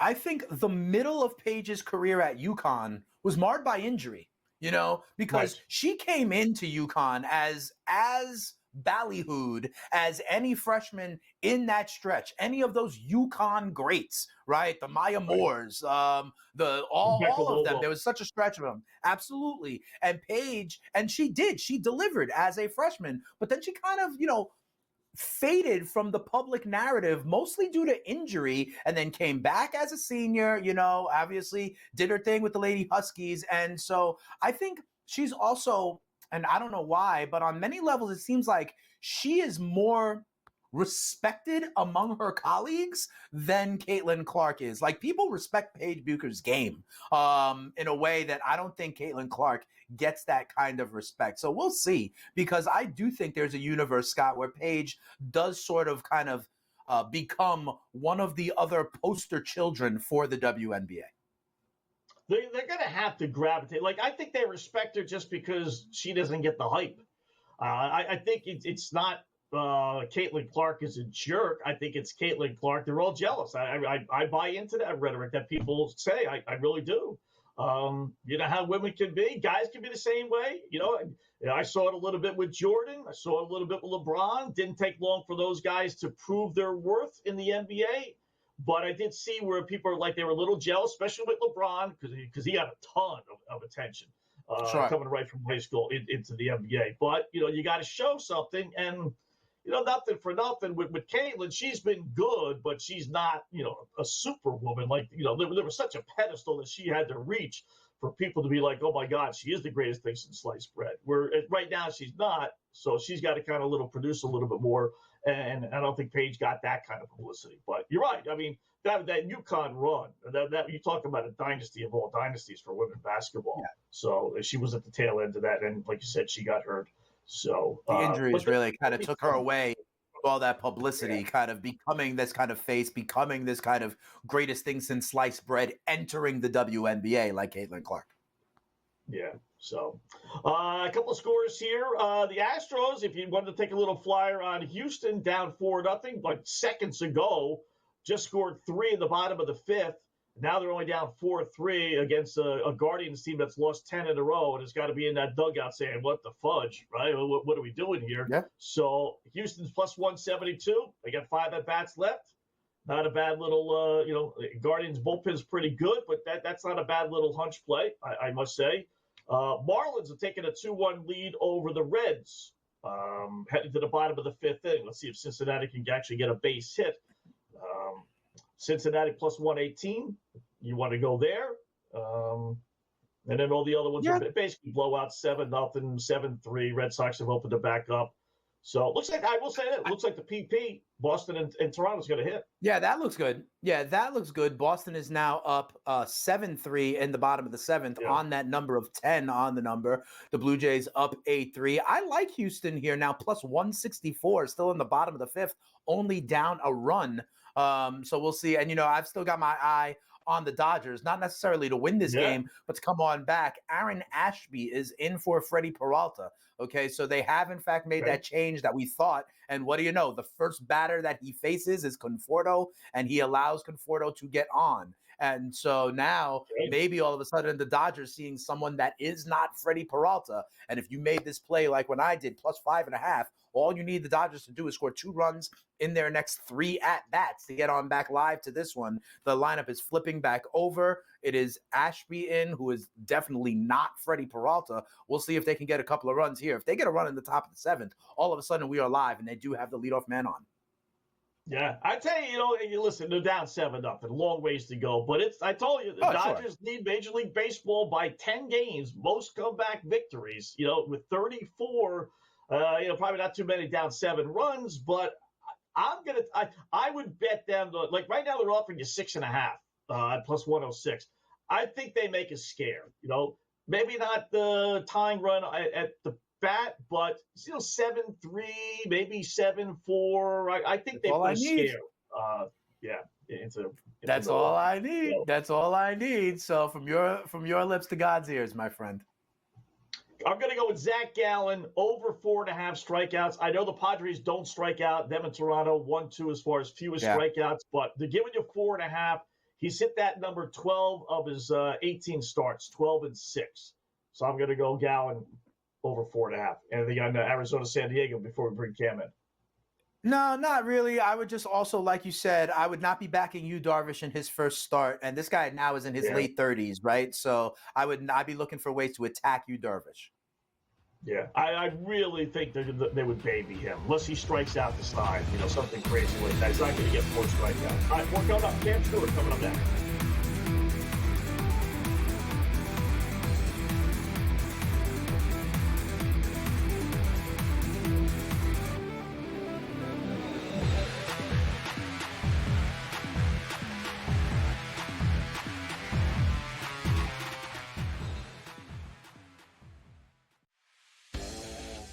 Let's get down to business with the particulars. The Pittsburgh Steelers will get Jalen Ramsey into their defensive backfield. They'll get Jonnu Smith. All this talk I'm hearing about they're going to trade TJ Watt, that's not happening either. Okay, so I don't think that's even remotely in the cards. All this talk today, he's next. I don't believe that. I think they're going to give him a new deal. Pharrell Coast to Coast, only on SportsGrid. 9 times out of 100, when you get a gift from the boys in Vegas, what happens? The dude doesn't even get out of the first inning. I feel bad for him. He gave up 7 runs, 5 earned, but 7 runs in total, 5 hits, walked 2, didn't strike out a batter, and like I said, didn't get out of the first inning, got 1 out. I don't know how they do, Joe, but I'm telling you, those lines didn't make any sense. In-game live, only on SportsGrid. Devin Booker had to run the point when Chris Paul was hurt. And we're like, Devin Booker's a point guard. Devin Booker's not a point guard. Neither is Jalen Green. So I need to know, once you get rid of Bradley Beal, who cannot be on that team, who is the point guard? And then I think as a 6th man, I actually don't mind it with Jalen Green. Betting above the rim, only on SportsGrid. What is going on with the Pittsburgh Steelers? How about I answer your question with a question, Kev? Okay. What could possibly go wrong? I would say it's possible that you somehow, in bringing in Aaron Rodgers, which is supposed to be a win-now move, look around at your team and go, wait, Pickens, Minka Fitzpatrick, and TJ Watt aren't on it anymore? Game time decisions, only on SportsGrid.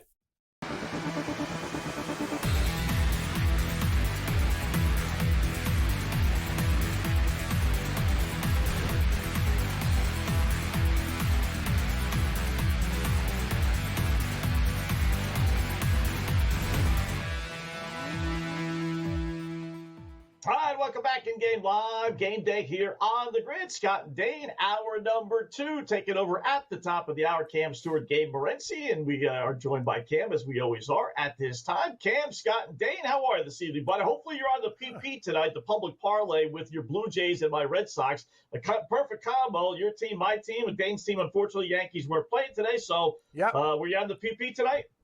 I was on. I took Toronto when they were down too, and I'm like, "You're giving me guys even or down money?" I was like, "What? Like, is this like?" Yep. And I always think like the book's up to something first instead of just taking the free cheese. Like I feel like I'm the mouse and I'm gonna get caught in the trap. Kind of like today. Like that's my problem. I think too much, and it gets me into trouble. Just kind of like today in tennis. I got Dimitrov versus Sinner there. The guy's up 2 sets. My pec. I'm on with Carver with Coast to Coast. I was flipping out. I could have took out the cash out. They voided the bet, but the cash out was huge. And I'm like, what the hell? I only put $30 on this thing at plus 940. And I'm sitting there going, oh, at least they gave me my money back. And then I'm thinking about it going, void the bet? Yeah, they voided it, but who cares, Scott? I should have took the cash out instead of the void when it was there, because the cash out at the time was worth more before, my pec hurts. And then I find out. I'm on the other side of this, man. Oh, you guys are so lucky. You're so lucky. I have Sinner to win the whole thing. I got a future ticket for Sinner to win the whole thing. Lucky. I saw him down 2 sets, and I'm like, well, there goes that idea. Then about an hour later, I still see it like viable in my open tickets. I was like, I was on Coast to Coast with Carver. He's like, go Cam, Gregor, Dimitrov. He's like, who is he? But I'm like, I'm on him. And then next thing you know, I go, he looks stiff, and then he's on the ground. I'm like, is this an act? Like underhand or lefty or whatever? You're up to nothing. What is this guy? He's like a Shakespearean actor. He's in the chair. My pec.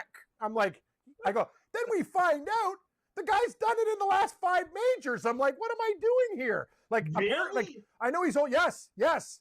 Is that not investigation material? Like, why? So you're telling me any other tournament is fine. He's gone out due to injury. Yeah, and leading in most of them too. Like, what the hell are we doing here? Yeah, you call the sports book. You know what? I love it. That me and Gabe talk about, we'll give money back to some idiot who puts 100 to 1 on some loser MVP in the NFL that has no chance. Yet I'm winning 2-0 in a match. I'm just happy, I guess, to get it back. But anyway, that's the way things are going, guys. But I'm on the Blue Jays. I guess that's positive for now. It's not over yet. But yeah, I was seething this afternoon. Baseball. Let's take a shot here with the Cincinnati Reds, plus 155 in the top of the 6-down-1 run. The Rangers have struck early on the Angels. We thought that total might be low. Kikuchi's having a good year, but I'm going to pass. Good point, guys. Arizona, San Diego. Dane, you're looking for ways to attack. I'm just going to take a shot with the Snakes, plus 124 live right now against the San Diego Padres. I don't know how long Darvish is going to go, and I think both of these pitchers might be hit. Over 7.5 could be a look to me as well, but I don't have the public parlay, Scott. I do have the over 9.5 in that Boston game, and it's now 10 runs, which is great. And I have the Toronto Blue Jays up 5. Hopefully, I just was really shocked that the Blue Jays were actually not even a pick 'em. They turned into a dog when the White Sox were up 1 run, which was and it was very, very early in the game too. So that was pretty crazy. Sorry, I'm still raging about that tennis. Can you believe this guy? 5 times. I didn't even realize. You're fine, Cam. We talked about it earlier in the show. I was saying, just kind of like you were saying, in terms of voiding it. I say all the time when I bet a prop in the NFL and then they get hurt and people say, I want my money back. And I'm like, listen, injury is baked into these lines on some level. But I agree with you, Cam. If you had that cash out, I don't think necessarily he's going to come back and win 3 straight sets to go ahead, but Dane. It's different than an injury in NFL because the guy's leading 2-0 as almost a 10-1 dog and tied in the second set and playing well. It was 2-2 Sinner was off his game. Yeah. It's not like an injury in the NFL. We can't predict, he would have done this, he would have done that if it happens early. We don't know what would have happened in the game. Sometimes the game script flips, but that's the one I think you should be they should saw you off a little bit more. But for all you Sinner future players out there, you got horseshoes up your butt. I can tell you that. Yeah, if this guy doesn't have major surgery, right? You can take an injury time out. There are rules in tennis that give you 5-10 minutes. It was like a Shakespearean play. He's on the ground. And I'm like, Carver, he's on the ground. I'm like, he keeps on, he's like holding it. Ooh. Then he's sitting in the chair. And then I'm like, then they give him 10 minutes. I'm like, maybe they're going to give him the bomb. that center ass, that super bomb. Go inside, get the Carver injection. called it the cheater bomb. Yeah. I'm like, where's my bomb? Don't call the Alex bomb Rodriguez. on. At what point, Hey, Cam? Alex. At what point in that process? At what point in that process did they take away the option to cash out? Like before the medical timeout? Immediately. Oh, like the when minute he went down on the ground, I Dude, look and I was locked. out. And Carver's like, "What happened?" I go, "I'm in jail. The locks are on. I can't escape." They kept it on. I'm like, "Can't you just lift it when he went to the change room?" No, right. Just like flashing for a key. second Yeah. so I can hit. It's like me in a Mexican prison. Like they're not letting me out. I'm done. Dane, just throw away the key and let me suffer. But anyway, Hey, Cam, any thoughts on Sorry. Phillies Giants? We got late night action out there in the Bay. Phillies Giants. Actually, Christopher thank you, Sanchez Dane. has looked Thank really you for good reminding lately. me. But Trying one of the things to I get these thoughts out of my head. as these East Coast teams traveling west, Philly was in Philadelphia last night, made the cross-country trip. The body clock is all messed up. Or do you back Sanchez in this one? It's interesting. I kind of like the Giants in this spot, but Sanchez has been really good, guys. And we talk about, everyone's going to have snubs for the All-Star game, but he's been absolutely stellar. But you know what? I was talking to Carver about this play. Reb's been pretty good for the Giants, too. If you take a look at his numbers, they're a lot better than anticipated. You're right, Dane. Philly's coming west. It's one of those spots where I know Philadelphia has a great pitcher, but I think this is a spot play for the Giants tonight. So I'll take a small little play on the Giants. Don't love going against Philadelphia, but that might be the play tonight. But you got anything on WNBA, the late game? I got nothing, Scott, other than misery and some baseball late at night. Why can't one of my golfers? Why can't I have a golfer on Sunday where some guy goes, you pull something? Kim, you told me about Max Homa last week, and then all of a sudden I saw him he almost won board on Sunday. Yeah, so I'm like minus 16 on the back nine. Dane, if it's in butts were candies and nuts, we'd all have a Merry Christmas. T5. Horseshoes and grenades, Not baby. good enough. Horseshoes and grenades. That's me. Sponsored by Horseshoes and Hand Grenades.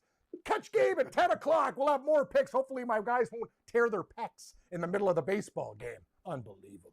Cam and Gabe coming up next right here on the grid. And bowling. Close. Gregor Dimitrov. Bowling. What a guy. It was...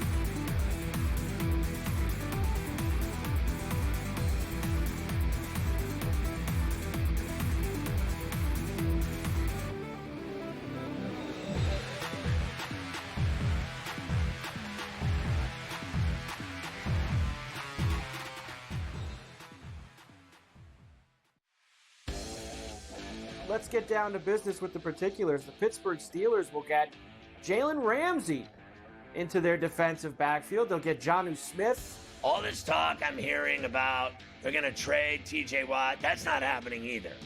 Okay, so I don't think that's even remotely in the cards. All this talk today, he's next. I don't believe that. I think they're going to give him a new deal. Pharrell Coast to Coast, only on SportsGrid. 9 times out of 100, when you get a gift for the boys in Vegas, what happens? The dude doesn't even get out of the first inning. I feel bad for him. He gave up 7 runs, 5 earned, but 7 runs in total, 5 hits, walked 2, didn't strike out a batter, and like I said, didn't get out of the first inning, got 1 out. I don't know how they do, Joe, but I'm telling you, those lines didn't make any sense. In-game live, only on SportsGrid. Devin Booker had to run the point when Chris Paul was hurt. And we're like, Devin Booker's a point guard. Devin Booker's not a point guard. Neither is Jalen Green. So I need to know, once you get rid of Bradley Beal, who cannot be on that team, who is the point guard? And then I think as a 6th man, I actually don't mind it with Jalen Green. Betting above the rim, only on SportsGrid. What is going on with the Pittsburgh Steelers? How about I answer your question with a question, Kev? Okay. What could possibly go wrong? I would say it's possible that you somehow, in bringing in Aaron Rodgers, which is supposed to be a win-now move, look around at your team and go, wait, Pickens, Minka Fitzpatrick, and TJ Watt aren't on it anymore? Game time decisions, only on SportsGrid.